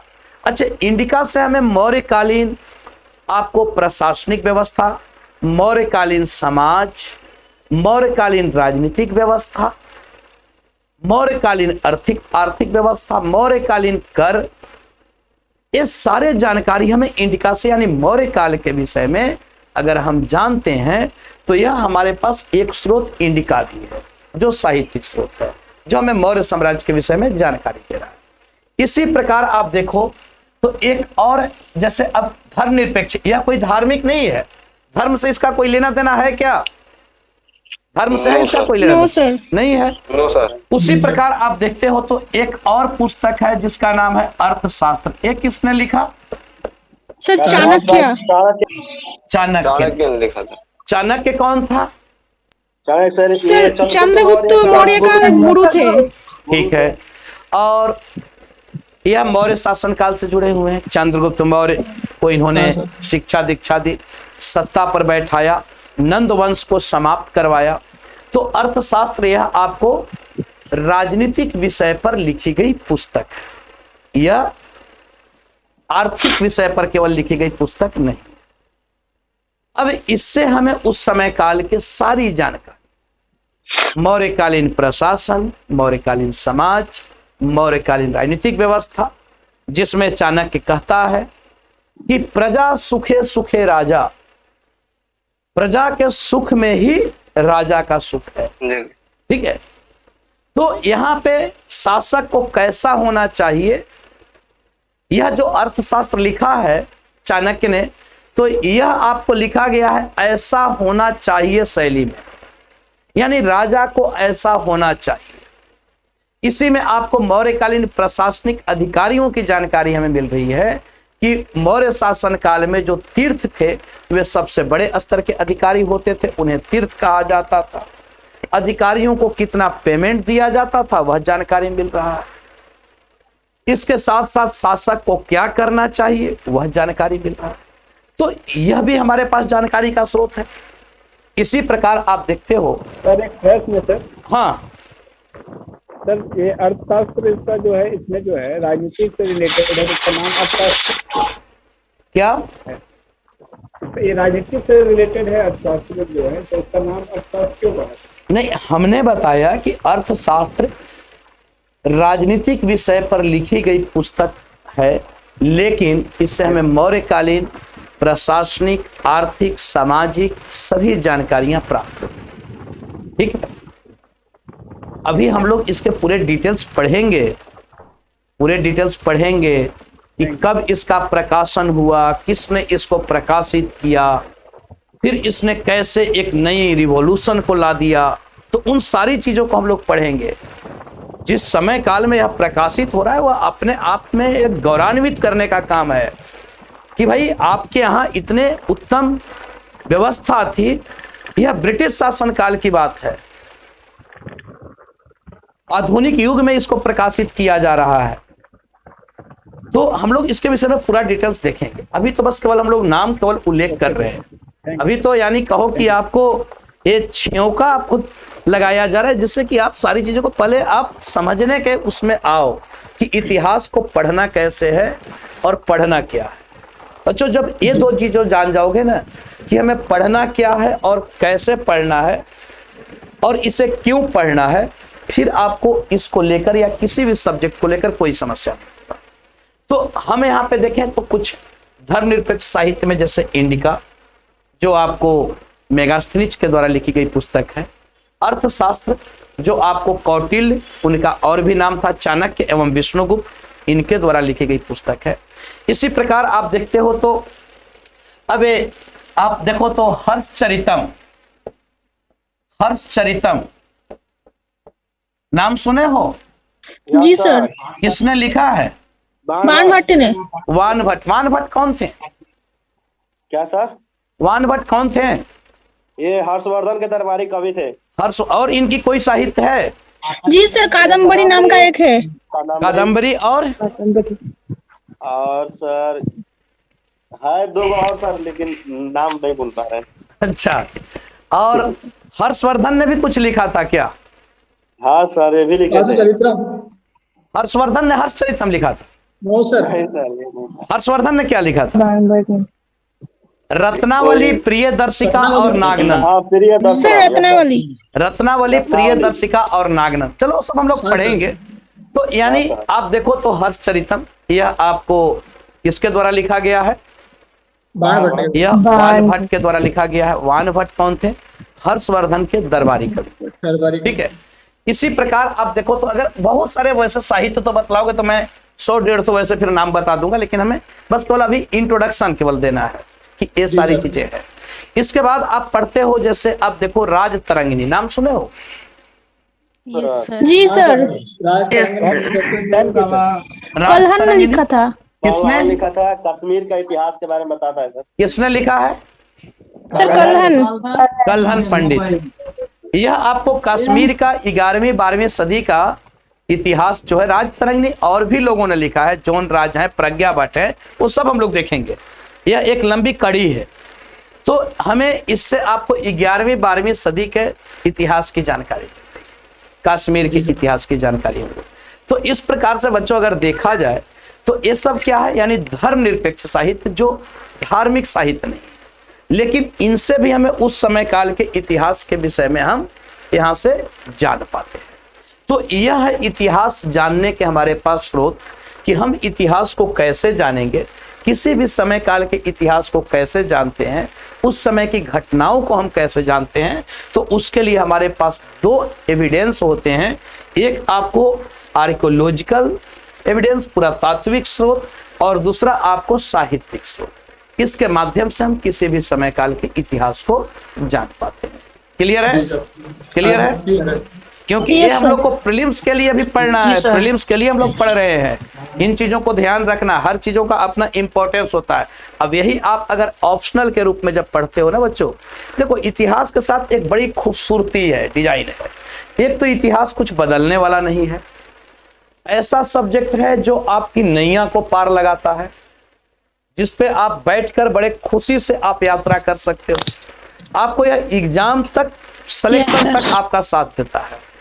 और इसकी सबसे बड़ी चीज कि इसका इंपॉर्टेंस है, चाहे वह प्रारंभिक परीक्षा हो या मुख्य परीक्षा हो, बच्चों दोनों जगह इसका इंपॉर्टेंस है। और यही सब्जेक्ट, क्योंकि एक न एक सब्जेक्ट आपको चूज करना होता है वैकल्पिक विषय के रूप में, ऑप्शनल के रूप में।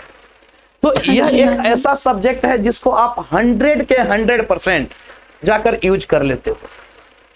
यानी जो आप ऑप्शनल भी अगर इतिहास रखते हो तो 100 का 100% यह आपका यूज हो जाता है। मतलब इसमें आप यह नहीं कर सकते कि नहीं 99% मेरा यूज हो रहा है। तो एकमात्र ऐसा सब्जेक्ट है जो ओवरलैप होता है आपको एग्जाम से। यानी आप ऑप्शनल पढ़ते हो तो आपका पूरा काम जीएस और मेंस के लिए हो जाता है, जीएस पढ़ते हो तो आपका पूरा काम ऑप्शनल के लिए हो जाता है।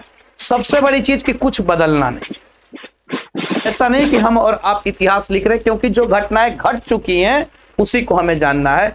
अब गांधी का आंदोलन, क्या आप उसे बदल सकते हो क्या, कि असहयोग आंदोलन का कारण बदल जाएगा 5 साल के बाद, या 5 साल पहले वालों ने कुछ और कारण पढ़ा था, हम लोग कुछ और पढ़ेंगे, हम लोग के बाद का जनरेशन कुछ और पढ़ेगा, ऐसा हो सकता है क्या? कुछ नहीं हो सकता है। और यह पूरा का पूरा आपका यूज होने वाला सब्जेक्ट। तो खैर चलिए उस पर हम लोग बात करते रहेंगे टाइम टू टाइम। अब जैसे यहाँ पे हम लोग जो देखते हैं वह देखते हैं बच्चों कि अब इतिहास को भी देखा जाए तो इसे अलग अलग जैसे फेज में इतिहास का वर्गीकरण। तो यहाँ पे अगर हम लोग देखें क्लासिफिकेशन ऑफ हिस्ट्री, म्यूट करा दीजिए फिर। क्या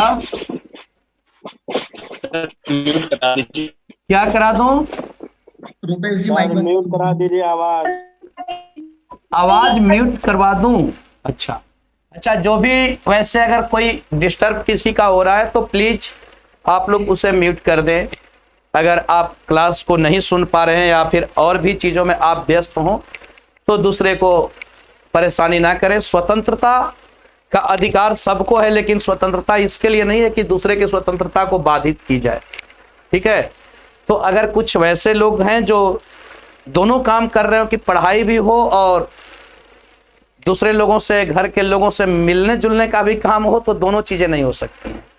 जब भी क्लास में रहें तो अगर ऑफलाइन क्लास की फीलिंग लेनी है ऑनलाइन में तो बिल्कुल कमरे को बंद कर दें, पेन और पेपर लेकर बैठें और पूरी तरीके से आप इस माइंडसेट से बैठे कि आप क्लास में बैठे हुए।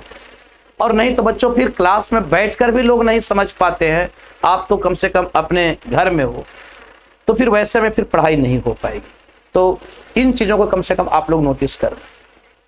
तो यहाँ पे हम लोग देखें तो इतिहास का वर्गीकरण, classification of history.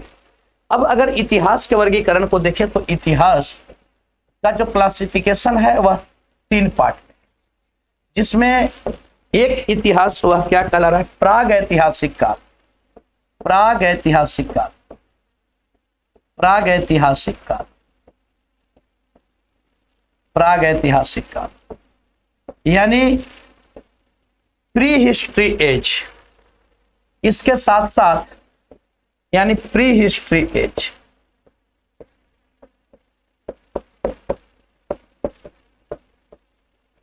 Pre history age. इसके साथ साथ आप देखते हो प्राग ऐतिहासिक काल, आध ऐतिहासिक काल, आध ऐतिहासिक काल, आद ऐतिहासिक काल यानी प्रोटो हिस्ट्री एज,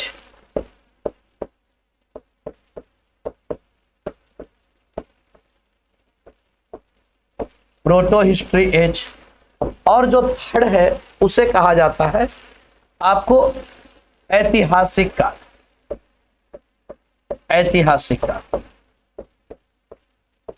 ऐतिहासिक काल यानी हिस्ट्री एज, हिस्टोरिकल एज। ठीक है, हिस्टोरिकल एज। अब आप बताओ कि आज आप जिस युग में हो, जिस एज में हो, यह कौन सा स्टेज है, कौन सा चरण है? हम लोग किस काल में हैं? ऐतिहासिक काल। क्या प्रागैतिहासिक काल? आद ऐतिहासिक काल में है। सर लास्ट वाला में। अच्छा चलिए, कुछ लोग बताएं कि आध ऐतिहासिक काल में, और ऐतिहासिक क्या किस काल में? हिस्ट्री एज में सर। अच्छा, हम लोग प्री हिस्ट्री एज में हैं। चलिए ठीक है, और कोई बताना चाहेंगे? सर ऐतिहासिक अच्छा, ऐतिहासिक काल में हम लोग हैं। यस। तो यानी तीनों ऑप्शन आ गया आप लोग की तरफ से, प्राग ऐतिहासिक भी, आध ऐतिहासिक भी और ऐतिहासिक भी, तीनों ऑप्शन आ गया। ठीक है, बीच वाला में नो सर, सब कंफ्यूज हैं। अच्छा कंफ्यूज भी हैं। अच्छा, कुछ लोग कंफ्यूज भी हैं, कुछ सर एक ग्रुप में बोला सर क्या? हम इतिहास पढ़ रहे हैं। क्या सर बोल रही आधुनिक काल सर में इसमें मतलब से नहीं हो तीनों सकता। में से किसी काल में से नहीं है। सर आधुनिक काल नहीं होगा। अच्छा, तीनों में से किसी काल में नहीं? कोई भी काल में नहीं है सर। सर आप एक्सप्लेन कीजिए। तो क्या हम लोग किसी दूसरे ग्रह पे चले जाएं क्या फिर? हैं? चलिए, ऐतिहासिक काल। अब देखिए, ऐतिहासिक काल में है सर। आप लोगों ने तीनों ऑप्शन बताया है। अच्छा, जिनका भी इस तरीके से आवाज आ रही हो प्लीज उसको आप लोग म्यूट कर लें। अब बाइक पे रहकर और ड्राइविंग करते हुए क्लास नहीं की जा सकती है। अब अगर मैं उपस्थित हूं तो इसका ये मतलब नहीं कि इतने आप उसको इजी वे में ले, है ना। अब इम्पोर्टेंस किसी का पता चलता है बाद में, तो इस तरीके से उसको ना ले कि आप बाइक चलाते हुए, ड्राइविंग करते हुए और क्लास को करें हमारी, तो प्लीज उसको म्यूट कर दें। तो यहाँ पे हम लोग देख रहे हैं, तो अब जैसे प्राग ऐतिहासिक, अब आप लोगों ने तीनों ऑप्शन दे दिया है, अब खुद इसका उत्तर आपके पास आ जाएगा। प्राग ऐतिहासिक काल किस काल को कहा जाता है बच्चों? तो प्राग ऐतिहासिक काल इतिहास का वह काल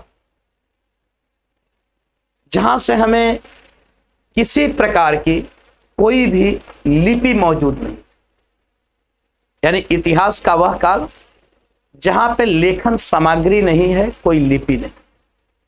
तो जिन लोगों ने बताया प्राग ऐतिहासिक काल, तो क्या आज आप मतलब उस एज में हो जिसमें किसी तरीके से लेखन शैली नहीं है? यानी इतिहास की जिस एज की हमें कोई भी लिखित जानकारी नहीं मिल रही। तो प्राग ऐतिहासिक काल क्या है? यानी प्राग ऐतिहासिक काल इतिहास का वह काल जिस काल में हमें उस समय काल की कोई लिखित साक्ष्य प्राप्त नहीं होता, अर्थात इस काल में लेखन शैली नहीं है, स्क्रिप्ट नहीं है, लेखन शैली नहीं है, लेखन शैली नहीं है। इस काल के हमारे पास कोई लिखित इतिहास नहीं।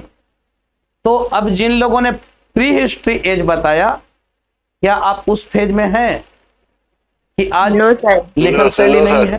तो यह कौन सा काल है? यानी मैं लिख दे रहा हूं कि इतिहास का वह काल, इतिहास का वह काल, वह काल जहां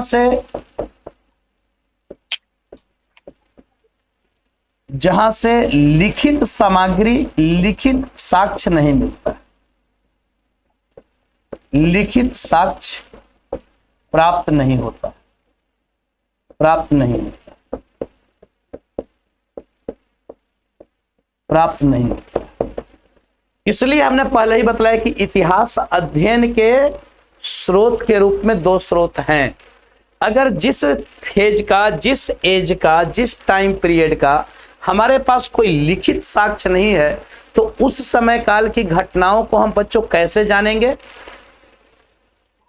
किन स्रोतों के आधार पर? पुरातात्विक स्रोतों के आधार पर। यानी उस समय की घटनाओं को हम पुरातात्विक स्रोतों के आधार पर जानेंगे। तो आप बताओ कि क्या इतिहास में ऐसा कोई फेज रहा है क्या? अब आ जाओ आप चैप्टर पे। मैंने जो चैप्टर बताया कि इन इन चीजों को हम लोग को पढ़ना है, तो इतिहास में ऐसा कोई काल रहा है क्या जहां पे आपको स्क्रिप्ट नहीं है? सर पाषाण काल। इस फेज में हम किस काल को रखेंगे? पाषाण तो जो लोग बताएं कि अभी हम प्री हिस्ट्री एज में हैं, तो क्या वे अभी पाषाण काल में हैं या फिर उससे बाहर निकल गए? निकल गए। यानी यह जो प्रागैतिहासिक काल है वह कौन सा समय काल होगा? वह होगा पाषाण काल, यानी स्टोन एज। Stone age. तो पाषाण काल के विषय में जो भी हम जानते हैं, हमारे पास कोई लिखित साक्ष्य बच्चों नहीं, किसी प्रकार का कोई स्क्रिप्ट। महाजनपद काल भी तो हो सकता है। कौन सा? महाजनपद काल बेटा इसमें नहीं आएगा, अभी उस पर भी हम लोग आ रहे हैं। वहां पे आपको दिखाई देगा कि क्या वहां पे आ रहा है। अब आते हैं आद ऐतिहासिक काल। सर माइक बंद करवा दीजिए। म्यूट कर लें। ठीक है। तो आद ऐतिहासिक काल। अब आद ऐतिहासिक काल प्रोटो हिस्ट्री एज किसे कहा जाएगा? सर इसमें लिपि है परंतु अपठनीय है। ठीक है। यानी इतिहास का वह काल। देखो आध कहने का मतलब क्या है? यानी हमें आधी अधूरी जानकारी मिलती है। एक होता है ना धुंधली जानकारी। गोधुली बेरा जानते हो? गोधुली बेरा सर शाम का समय। तो उसमें क्या होता है? बहुत कुछ स्पष्ट नहीं दिखता है। दिखता है? नहीं सर। यानी हम यह भी नहीं कह सकते हैं कि नहीं दिख रहा है और यह भी नहीं कह सकते हैं कि दिख रहा है। बहुत स्पष्ट। हाँ जी सर। हम बिल्कुल बीच वाले स्थिति में रहते हैं। तो कुछ ऐसा भी हिस्ट्री में ऐसा भी फेज आता है, यानी हमारे पास है तो साक्ष्य, लेकिन उसे हम पढ़ नहीं पाए। यानी लिपि है परंतु वह अपठनीय है। स्क्रिप्ट है बट रीडेबल नहीं है। लिपि है परंतु कैसी है? अपठनीय। अपठनीय यानी वह अभी तक पढ़ी नहीं जा सकी। तो यह इतिहास का एक यह भी फेज है। इतिहास का एक यह भी फेज है। यानी इतिहास का वह काल जिस काल के विषय में हमारे पास लिखित जानकारी भी है परंतु वह अपठनीय है, उसे पढ़ा नहीं जा सकता। यह इतिहास का किस फेज को दर्शा रहा है? सर हड़प्पा और सिंधु घाटी सभ्यता। जी सर। तो यह आपको हड़प्पा ही सभ्यता है बेटा, उसे ही सिंधु घाटी सभ्यता कहा जा रहा है, अलग अलग नहीं है।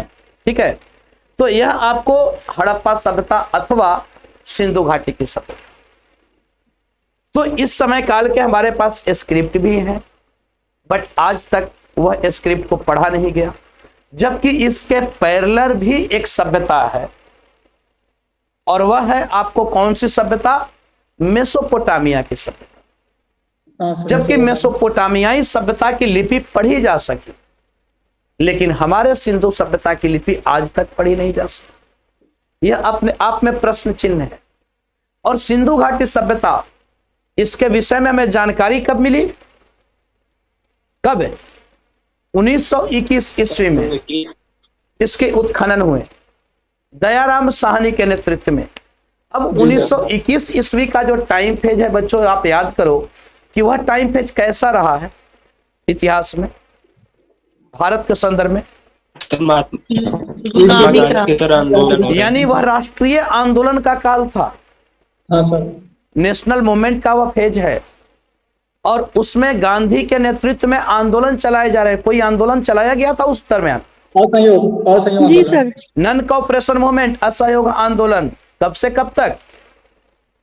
सर 1921 से 22 तक 1920 से लेकर 22 तक। और 22 क्यों तक। क्यों आंदोलन को बंद कर दिया गया था? चोरा चोरी का है कांड के बाद। तो चोरा चोरी कांड के लिए चौरी चौरा एक कांड हुआ था। कहाँ है चौरी चौरा? तो बिहार में। बिहार नहीं बेटा, गोरखपुर उत्तर प्रदेश। गोरखपुर में। कब हुआ था? 1920 में 5 फरवरी 1922 को। 1922। और इसको लेकर फिर आंदोलन को क्या किया गया? भंग कर दिया गया, बंद किया गया। इसके लिए क्या उसी डिसीजन से या फिर कोई और निर्णय? आंदोलन को कैसे बंद किया गया था? तो उसके लिए बारदोली में यह कांग्रेस की बैठक हुई थी। वो सब कुछ आप पढ़ोगे, सब कुछ जान जाओ। यानी देखो कहाँ हम लोग एंशिएंट में थे और कहाँ मॉडर्न में पहुंचे, यानी हिस्ट्री कैसे एक दूसरे से कनेक्टेड है। जी सर। अब यहाँ पे 1921 में इसके विषय में हमें जानकारी मिल रही है। हम ब्रिटिश सभ्यता के अधीन हैं, हम उपनिवेश हैं। अंग्रेजों ने इसकी खोज की और अंग्रेज शासन क्या कर रहे हैं कि भारतीयों को कोई सभ्यता संस्कृति से इनकी कोई लेना देना नहीं है। भारतीय सभ्य नहीं है, भारतीय असभ्य है, भारतीय बर्बर हैं, भारतीय जंगली हैं, यही ब्रिटिश कर रहे हैं और यही कह के हमारे ऊपर शासन कर रहे हैं। अब बताओ कि इनके ही मुंह पे एक तमाचा था या नहीं? हाँ सर। कि आप जिस भारत को असभ्य कहकर आपने शासन किया, जिसे आपने बर्बर कहकर शासन किया, जिसे आप यह कहकर शासन कर रहे हो कि मैं आपको सभ्यता संस्कृति से परिचित कराने आया हूं, मैं भारत का उद्धारक बनना चाहता हूं, जबकि वह भारत की सभ्यता संस्कृति गर्त में समाहित है और वह भी आज की नहीं, जब उनको सभ्यता के स नाम के अक्षर से भी वे परिचित नहीं रहे होंगे। हम उस समय से सभ्य रहे हैं। क्यों? क्योंकि यह जो सिंधु घाटी की सभ्यता है, यह कैसी सभ्यता है? यह एक नगरीय सभ्यता है, यह एक नगरीय सभ्यता है। और फर्स्ट अर्बनाइजेशन, प्रथम नगरीकरण की जानकारी हमें कहां से मिल रही है? सिंधु घाटी सभ्यता। वह हमें सिंधु घाटी की सभ्यता से। तो उस समय हम सभ्य रहे हैं और ब्रिटिश आकर हमें करें कि आप असभ्य हो, वह हमारे ऊपर इसी को कहकर शासन कर रहे हैं। तो क्या वे उसे कभी स्वीकार करेंगे कि यह भारतीयों की अपनी सभ्यता संस्कृति है? क्या वे उसे एक्सेप्ट करेंगे ब्रिटिश? No sir. वे एक्सेप्ट नहीं कर पाएंगे। क्यों नहीं करेंगे? क्योंकि फिर विरोधाभास होगा। जी सर। अब यहां पे फिर विवाद जन्म लेगा। इसलिए इसको क्या किया जाएगा? इस सभ्यता संस्कृति को बाहरी रूप देने का प्रयास किया जाएगा और इसके लिए मार्टी मिलर और गॉर्डन चाइल्ड महोदय वह कहेंगे कि यह सभ्यता संस्कृति भारत में है, लेकिन यह भारतीयों के द्वारा स्थापित नहीं है, बल्कि यह मेसोपोटामियाई सभ्यता की देन है। यही होगा ना कि यह मेसोपोटामियाई सभ्यता की देन है, यह मेसोपोटामिया से प्रेरित सभ्यता है और यह कहकर आपको बताया जाएगा। तो इस प्रकार से आप देखो, तो यह अब इस फेज में हम लोग किसको रखेंगे? तो इस फेज में बच्चों हम लोग रखेंगे सिंधु घाटी की सभ्यता अथवा हड़प्पा की सभ्यता। अब इस पे हम लोग चर्चा पूरा करेंगे अभी कि सिंधु घाटी की सभ्यता क्यों, हड़प्पा की सभ्यता क्यों कहा जा रहा है, सिंधु घाटी की क्यों कहा जा रहा है। तो सिंधु घाटी की सभ्यता, सिंधु घाटी की सभ्यता यानी यह क्या आद ऐतिहासिक? तो इतिहास का वह समय काल जहां से इतिहास की हमें आधी अधूरी जानकारी मिलती है, जहां से हमें लिपि तो मिली परंतु वह लिपि आज तक अपठनीय है, और वह काल सिंधु घाटी सभ्यता का काल है। इसी के साथ साथ इसी में आपको वैदिक काल को भी माना जाता है, क्योंकि वैदिक आर्य जो हैं वह आपको उनकी कोई लिपि नहीं थी, लेकिन वह पढ़े लिखे थे। लिपि नहीं है, लेकिन उन्होंने अपने जीवन का प्रदर्शन कुछ इस प्रकार से किया है कि आप उन्हें अनपढ़ नहीं कह सकते हो। इसलिए वैदिक साहित्य को क्या कहा जाता है? श्रुति साहित्य, स्मृति साहित्य।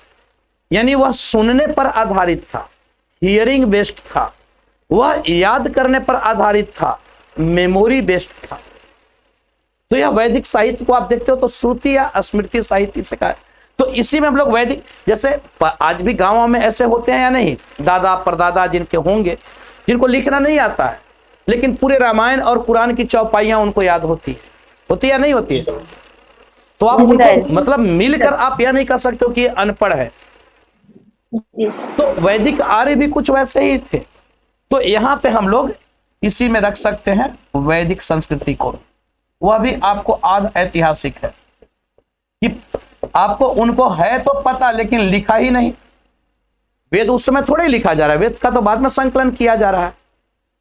तो वह हियरिंग बेस्ड था। जैसे अभी आप सुन रहे हो, तो आप सुन रहे हो, आप नहीं भी लिख रहे हो तब भी आपको याद हो रहा है। अब यही चीजें आप अगले जनरेशन को बता दोगे। जो अभी मैंने बताया इसको आप ना भी लिखे, अगर आपने सुना और याद हुआ तो आप अपने अगले जनरेशन को बता दिए। तो उसके लिए लिपि कोई जरूरी है क्या? नो सर, नहीं है। तो यह क्या हो गया? यह हियरिंग एंड मेमोरी बेस्ड है। सर तो वैद मतलब लिखा ही नहीं गया था बहुत पहले इसको। नहीं, उस समय वैदिक काल में नहीं लिखा गया। जो वेद जो है वो वैदिक काल में नहीं लिखा जाता है। पहले एक दूसरे लोग सुनकर ही एक दूसरे को बताते थे। हाँ, बस इसलिए उसे ईश्वर प्रदत्त रचना कहा जा रहा है ना, ईश्वरीय रचना, क्योंकि वह हियरिंग एंड मेमोरी बेस्ड है। वह जनरेशन बाई जनरेशन वैसे ही थ्रो हो रहा है। ठीक है। अब इसके साथ साथ हम आते हैं ऐतिहासिक युग में। यानी ऐतिहासिक युग क्या? तो इतिहास का वह चरण, इतिहास का वह काल जहां से इतिहास की लिखित जानकारी हमें प्राप्त होती है और जिसे पढ़ा जा सका, जहां से इतिहास को लिखा जाने लगा। और यह है क्या बच्चों? यह 6ठी शताब्दी ईस्वी पूर्व काल, महाजनपद काल। महाजनपद काल, यहां से इतिहास की शुरुआत हुई और यहां से हम ऐतिहासिक युग में चल रहे हैं। तो आज हम किस युग में हैं? आधुनिक तो बाद की बात है, ऐतिहासिक युग। ठीक है। फिर ऐतिहासिक, फिर तो ये अलग है कि आधुनिक उसी का पार्ट है। तो हम इसमें, तो जो लोग बताए थे उनका आंसर मिला कि अभी भी वे पाषाण काल में रहना चाह रहे हैं? पाषाण काल से बाहर निकल गए? हाँ जी। बहुत जल्दी आ गए। बहुत जल्दी आ गए। यहाँ तो बहुत टाइम लगा था आने में। चलिए, अच्छी बात। तो यह हम लोगों को इन सारी चीजों को देखना था। इसके अकॉर्डिंग हम लोग इतिहास को पढ़ेंगे और अब कल से हम लोग जो इतिहास स्टार्ट करेंगे, आज समय भी आज यहाँ पे ही रहने दिया जा रहा है क्योंकि कल से जो हम लोग, हाँ कल से इतिहास, हाँ बताएं क्या? सर इतिहास किसे कहते हैं? इतिहास किसे कहते हैं? अच्छा, इतिहास देखो, इतिहास बेटा, अब अगर इतिहास की आप बात करो कि इतिहास कहते किसे हैं, अगर चलो एक कोई आपसे पूछ दे कि इतिहास क्या, इतिहास किसे कहते, तो यह दो शब्दों के मिलने से बना हुआ है, इति प्लस हास और हास। यानी इति का मतलब क्या होगा? ऐसा ही, ऐसा ही। हास का मतलब हुआ होगा। यानी इतिहास क्या है? तो विगत जो घटनाएं हैं हम उससे इतिहास करते हैं। इतिहास किसे कहेंगे? तो ऐसा ही हुआ होगा जिसे हम पढ़ रहे हैं। यानी जो विगत घटनाएं हैं, जो घटनाएं घटित हो चुकी हैं, उसे इतिहास कहा जाता है। यानी जो बीती हुई घटनाएं हैं, जो घटनाएं घटित हो चुकी हैं, वही इतिहास है। इतिहास वह नहीं है जो आगे घटित होने वाली है, वह इतिहास बनेगा। तो जो भी घटनाएं घटित हो चुकी हैं वही इतिहास है। हाँ बताएं सर। हाँ सर, अपन अभी इतिहास को वर्तमान में कैसे जोड़ सकते हैं सर?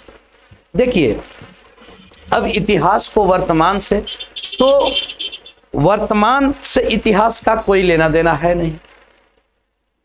यानी जो वर्तमान है वह हमारा, वह तो वही इतिहास बनने वाला होता है जो हम करेंट में। यह भी इतिहास है कि भाई, यह भी इतिहास, जब यह इतिहास बनने वाला होता है जो वर्तमान की जो चीजें हैं। लेकिन मूलतः इतिहास वही होगा ना। जैसे किसी से आप पूछते हो कि भाई आपका इतिहास क्या है, तो आपका इतिहास यानी आपके पीछे की घटनाएं क्या हैं, आपका पारिवारिक वातावरण, आपका सामाजिक सरोकार, आपका धार्मिक, यानी पीछे की वो सारी चीजों को हम इतिहास कहते हैं। करेंट को तो हम देख ही रहे हैं, वर्तमान को तो हम देख ही रहे हैं। वर्तमान हमारा इतिहास नहीं हो सकता है, वर्तमान कभी भी इतिहास नहीं हो रहा, वह आपको आगे चलकर इतिहास होगा। इतिहास वही है जो घटनाएं घटित हो चुकी हैं और इससे हम उस समय काल के सभ्यता संस्कृति को जान पाते हैं। हम इतिहास क्यों पढ़ते हैं? हम इतिहास इसलिए पढ़ते हैं कि किसी भी समय काल के सभ्यता संस्कृति को जाने, अपने ओरिजिन को पहचाने और आगे होने वाले भविष्य में उस गलतियों से बचे जी सर। उस गलतियों को ना दोहराएं। हम इसलिए इतिहास पढ़ते हैं ना, बिल्कुल सर। इसलिए हम इतिहास का अवलोकन करते हैं ना, कि हम आगे आगे होने वाले उस घटनाओं को ना करें, क्योंकि हमारे पास उसका उदाहरण है कि अगर कुएं में गिरने से व्यक्ति अगर मरा है तो हम कुएं में ना गिरें, यह इतिहास है। ये नहीं कि फिर गिर के हम ट्राई करें। अगर अंगुली जल रहा है आग में तो किसी ने बताया है वह जला कि भाई हमारी अंगुली जली आग में, तो यह इतिहास है कि हम आगे उसको ना डालें अपनी अंगुली को आग में। यह हमारे पास उदाहरण है, तो वह इतिहास है जो हमें बताए। तो हम अब यहाँ पे जैसे इतिहास क्या है, तो इतिहास यानी जो घटनाएं घटित हो चुकी हैं, मूलतः वही इतिहास है। इतिहास का हम अध्ययन क्यों करते हैं, इतिहास क्यों पढ़ते हैं? तो इतिहास इसलिए पढ़ते हैं कि हम उस समय काल के सभ्यता संस्कृति को जान पाए, अपनी विरासत को पहचान पाए, अपनी ओरिजिन को जान पाए। इसलिए हम इतिहास को पढ़ते हैं। इतिहास हमें अपने सभ्यता संस्कृति से जोड़ने का काम करता है, हमें अपनी पहचान दिलाने का काम करता है, हमें हमारी विरासत से परिचित कराने का काम करता है। आज हमारे परदादा, उनके दादा कैसे थे, यह कैसे पता है? यह हम इतिहास से ही जान पाएंगे ना, अपने घर के इतिहास से। हाँ सर। क्योंकि आपने उनको देखा नहीं है, तो आप उनको तभी जान पाओगे जब घर वाले आपको बताएंगे, तो वह इतिहास है। हम अपनी विरासत को जान पा रहे हैं, उसे संभाल कर रख रहे हैं, क्योंकि वह हमारी इतिहास है।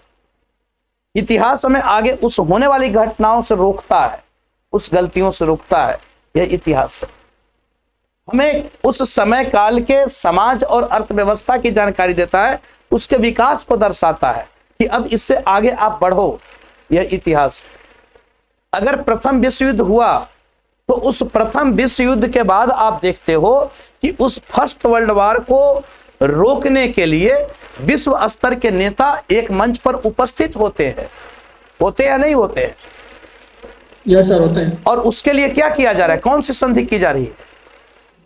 समझौता तो उसके लिए बच्चों पेरिस शांति सम्मेलन 1919 ईस्वी में एक पेरिस शांति सम्मेलन का आयोजन किया जाता है।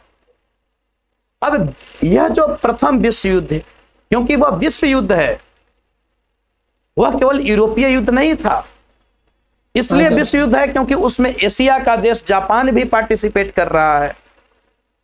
उसमें मध्य एशिया के रूप में ओटोमन साम्राज्य से तुर्की भी नेतृत्व कर रहा है। उसमें आप देखते हो तो अमेरिका, एक तीसरी दुनिया का देश, वह भी इन्वॉल्व है। वह विश्व युद्ध है। और उस विश्व युद्ध का क्यों हुआ, उसके बहुत सारे रीजन हैं। यानी वह जो बिस्मार्क, जिसने जर्मनी का एकीकरण किया था, अब उसने कुछ ऐसी नीतियां बनाई थी, यानी गुप्त संधि को उसने जन्म दिया था। गुप्त संधि जिसके विषय में कोई नहीं जान रहा। अब प्रथम विश्व युद्ध आप देखते हो बच्चों कि यह दो देशों की लड़ाई थी, दो छोटे देशों की लड़ाई। एक तरफ आपको ऑस्ट्रिया है और उसके दूसरी ओर आपका सर्बिया है। ये दोनों यूरोप के उसमें छोटे देश थे, लेकिन इसलिए यह विश्व युद्ध का रूप लिया क्योंकि इसमें संधियां की गई थी, कोलैबोरेशन किया गया था। इसको किसी को जानकारी नहीं था, किसी को इसके विषय में जानकारी नहीं था। अब ऑस्ट्रिया ने इसलिए सर्बिया के ऊपर आक्रमण किया क्योंकि सेराजोवा हत्याकांड, जिसको आप लोग पढ़े होंगे, सुने होंगे थोड़ी बहुत, तो सेराजोवा में ऑस्ट्रियन राजकुमार की हत्या कर दी जाती है जिसे सेराजोवा हत्याकांड कहा जाता है। लेकिन ऑस्ट्रिया इसलिए सर्बिया पर आक्रमण करता है क्योंकि ऑस्ट्रिया को समर्थन जर्मनी का था। अब सर्बिया इसलिए टाइट खड़ा है क्योंकि उसको समर्थन रूस दे रहा है। रूस इसलिए मजबूती दिखा रहा है क्योंकि उसका बैकअप फ्रांस दे रहा है। अब इस प्रकार से पहले ही गुप्त संधियां भी की जा चुकी थी जिसको किसी को जानकारी नहीं था। मान लो कभी क्लास में पढ़े हो ना, देखते हो कि पता चला दो दोस्त हैं, दोनों झगड़ गए। होता है ना क्लास में कि एक ने मुक्का मारा, दूसरे ने भी मुक्का मारा, तब तक पता चला कि पूरे क्लास झगड़ पड़े, सबका एक दूसरे से इंटरलिंक है। तो ऐसे ही विश्व युद्ध हुआ था और धीरे धीरे करके सभी देश उसमें टूटते जाते हैं, जिसका नतीजा इतनी बड़ी विभत्स घटना। और उसको समाप्त करने के लिए वियना में उसको समाप्त करने के लिए पेरिस में शांति सम्मेलन का आयोजन किया जाता है। और उस समय यह निर्णय लिया गया कि आगे होने वाले ऐसी घटनाओं को रोका जाए। तो उसके लिए क्या किया जाए? तो उसके लिए अमेरिका का राष्ट्रपति उस समय आपको वुडरो विल्सन था। उसने 14 सिद्धांत 14 थ्योरी उसने लेकर आया, जिसमें एक सिद्धांत यह भी था और वह सिद्धांत था कि राष्ट्र संघ का गठन किया जाए, एक अंतरराष्ट्रीय संगठन बनाया जाए जिससे कि आगे होने वाले ऐसे युद्ध को रोका जाए। तो उसी समय आप देखते हो कि 1920 में राष्ट्र संघ का गठन होता है 10 जनवरी 1920 को। लेकिन वह उतना सफल नहीं हुआ क्योंकि सेकेंड वर्ल्ड वॉर हो गया, उसकी कुछ कमियां थी। लेकिन जब सेकेंड वर्ल्ड वॉर होता है 1939 से 1945 तक, तो उसके बाद फिर उसी राष्ट्र संघ की आवश्यकता महसूस हुई और उसे संयुक्त राष्ट्र संघ के रूप में 1945 में स्थापित किया गया और आज तक वह कार्यरत है। आज तक तीसरा विश्व युद्ध नहीं हुआ है। यह राष्ट्र संघ की उपलब्धि है। जो अंतरराष्ट्रीय विवादों के समस्याओं का समाधान किया है, यह राष्ट्र संघ की संयुक्त राष्ट्र संघ की उपलब्धि है। जो कमजोर देशों को सहायता करता है, वह अलग बात है कि यह उन विश्व के पूंजीवादी राष्ट्रों के हाथों की एक कठपुतली है, लेकिन उसके बावजूद भी थर्ड वर्ल्ड वॉर को रोकने में यह सफल है, इसलिए इसकी उपलब्धियां हैं। तो हम उससे सीखे, उस प्रथम विश्व युद्ध से हमने सीखा, सेकेंड वर्ल्ड वॉर से हमने सीखा और तब जाकर हमने यह निर्णय लिया कि नहीं, अब तीसरी विश्व युद्ध नहीं। जैसे ही विश्व युद्ध, अब रसिया और यूक्रेन में लड़ाई चल रहा है, पूरे विश्व का निगाह उस पर था या नहीं था? पूरे विश्व का निगाह था। सभी लोग डरे सहमे थे कि कहीं ऐसा ना कि थर्ड वर्ल्ड वॉर का रूप ले ले। लेकिन यह आप तब समझ पाओगे जब इतिहास का अवलोकन करोगे, तो आप जानोगे कि थर्ड वर्ल्ड वॉर ऐसे नहीं हो सकता है। वह अभी ऐसा बैकग्राउंड बना नहीं है। उसके लिए फिर आपको इतिहास में जाना पड़ता है, उसके लिए फिर आपको इतिहास को समझना पड़ता है। इतिहास, हर सब्जेक्ट का अपना इतिहास है और बिना इतिहास को समझे आप किसी सब्जेक्ट को समझ नहीं पाओगे। अगर आप पॉलिटी पढ़ते हो, राज्य व्यवस्था पढ़ते हो, तो उसके लिए भी आपको इतिहास में जाना होता है। अगर आप 1773 के रेगुलेटिंग एक्ट को बच्चों पढ़ते हो, तो आपको यहां पर समझना होगा उसका इतिहास है कि क्यों ब्रिटिश इस 1773 के रेगुलेटिंग एक्ट को लेकर आए, उनके पीछे का कारण क्या था।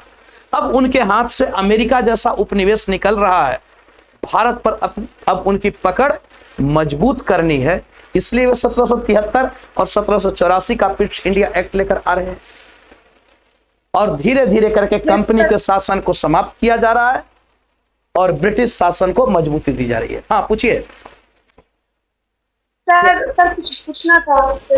हाँ बेटा बताओ। सर एनसीईआरटी कवर नहीं करवाएगा? एनसीईआरटी कवर नहीं करवाएगा बेटा? ये जो क्लास है ना, ये एनसीईआरटी और अपर वर्जन सबका मिक्सर है, सब मिक्स है। इसमें आपको अलग से एनसीईआरटी पढ़ने की जरूरत नहीं पड़ेगी। फिर इसके लिए कोई बुक एनसीईआरटी करवाइएगा क्या बोले? इसके लिए कोई बुक खरीदनी पड़ेगी ना सर? बेटा कोई बुक की जरूरत नहीं है, आपको सारा इसमें मिक्स रहेगा। देखो, एक टीचर के पास जो जानकारी होगा, कोई एक बुक की जानकारी नहीं होती है। अगर कोई 20-25 साल से एक ही सब्जेक्ट में पढ़ रहा हो, तो उसकी जानकारी को आप किसी किताबों से नहीं काउंट कर सकते हो कि उसके पास कोई एक किताब की जानकारी है। जी सर। तो यहाँ जो क्लास होगी, मैं अब ये लेवल पे निर्भर करता है कि मैं किस लेवल से इसको लेकर चलूंगा। तो अब यहाँ पे अगर 0 लेवल से मैं लेकर चल रहा हूं तो आप यह मानकर चलो कि वो 6 क्लास से लेकर हायर लेवल तक की जो मेन जो चीजें हैं उसको आप जान रहे हो। आप खुद बताओ ना कि बेटा, आप खुद बताओ कि अगर आपने एनसीईआरटी पढ़ा, आपको यह पता है कि एंशिएंट इंडिया से जो प्रश्न आने वाला है वो 2 से 3 ही क्वेश्चन तो आएगा। पहली चीज। Yes sir. आप किस चीज के लिए पढ़ रहे हो? यूपीएससी के लिए। हाँ जी। अब यूपीएससी के लिए आपको एंशिएंट इंडिया से, क्योंकि हिस्ट्री से आपको टोटल नंबर ऑफ क्वेश्चन 20 ही आने वाले। देखो, मार्केट की अफवाहों पे मत जाओ, र्यूमर पे मत जाओ। अब आपको यहां से 2 से 3 ही क्वेश्चन आना है। अब यहां से अगर 2 से 3 क्वेश्चन आएगा तो आपको क्या लग रहा है कि ये पूरे एंशिएंट क्लास कर लोगे तो आप 2 से 3 क्वेश्चन को सॉल्व नहीं कर पाओगे? या इसके लिए मैं 4 किताब का नाम बताऊं, उसको पढ़ोगे तब सॉल्व होगा? नहीं सर, कर लेंगे। अगर नहीं होगा ना तो उसको पढ़ने से भी नहीं होगा, और होना होगा तो क्लास से ही हो जाएगा। Yes sir. आपके पास इतना टाइम है नहीं कि मैं आपको बोलूं कि 6 क्लास से लेकर और 12 क्लास तक के आप एनसीईआरटी को पढ़ो, उसके बाद फिर आप झा एंड श्रीमाली पढ़ो, फिर केसी श्रीवास्तव पढ़ो,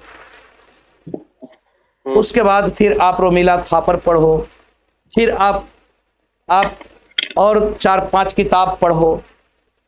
आपको करना क्या है? पहले ये चीज तो आपको पता होना चाहिए सर। आंसर राइटिंग के लिए भी तो बेटा, दूसरी चीज की यह पार्ट आपका मेंस में है नहीं, एनसीए आपको आर्ट एंड कल्चर में हेल्प करता है, डायरेक्ट है नहीं। आर्ट एंड कल्चर में हेल्प करता है, वो कैसे करेगा वो भी बताएं। तो हम इसके लिए इतना क्यों परेशान हो जहां से 2 से 3 प्रश्न आना है? ठीक है। आंसर राइटिंग वो अभी हम लोग, क्योंकि ये एंशिएंट आपको प्रीलिम्स के लिए, तो इसमें कोई आंसर राइटिंग और मेंस ओरिएंटेड तो हम लोग चलेंगे नहीं, तो यहाँ पे आंसर राइटिंग की कोई जरूरत ही नहीं है। जहाँ आंसर राइटिंग की क्लास मॉडर्न है, वर्ल्ड हिस्ट्री है, वहां पे डेली होगा, डेली मैं दूंगा। अगर मैं क्लास लूंगा तो पर डे मैं जो टॉपिक पढ़ाऊंगा वो मैं टॉपिक से क्वेश्चन पूछूंगा आपको, वो मैं दूंगा आंसर लिखने के लिए, उसको मैं चेक करूंगा। आप पूछ सकते हो। कुछ बच्चे अगर इसमें पुराने, अगर पता नहीं है या नहीं है, शायद पुराने नहीं है, तो कुछ बच्चे ऑप्शनल भी कर रहे हैं, या जिन्होंने पुराने बच्चे हैं तो कुछ ऑप्शनल भी हमसे कर रहे हैं। तो जिनको अगर पता है, मैं पर डे आंसर क्वेश्चन देता हूँ, पर डे क्वेश्चन देता हूँ। ठीक है। तो वो जब हम लोग मेंस ओरिएंटेड टॉपिक पे आएंगे, अभी तो हम लोग प्रीलिम्स के लिए पढ़ रहे हैं एंशिएंट।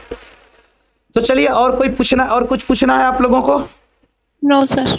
नहीं। Thank you. चलिए, तो आज की क्लास को यहीं समाप्त किया जाए। बहुत बहुत धन्यवाद, थैंक यू सभी लोगों को। कल भी क्लास लीजिएगा। Hello sir. बिल्कुल बिल्कुल, सभी लोग स्वस्थ बता दिया जाएगा आपको, नोटिफिकेशन चला जाएगा, नोटिफिकेशन चला जाएगा क्लास की जो भी होगी।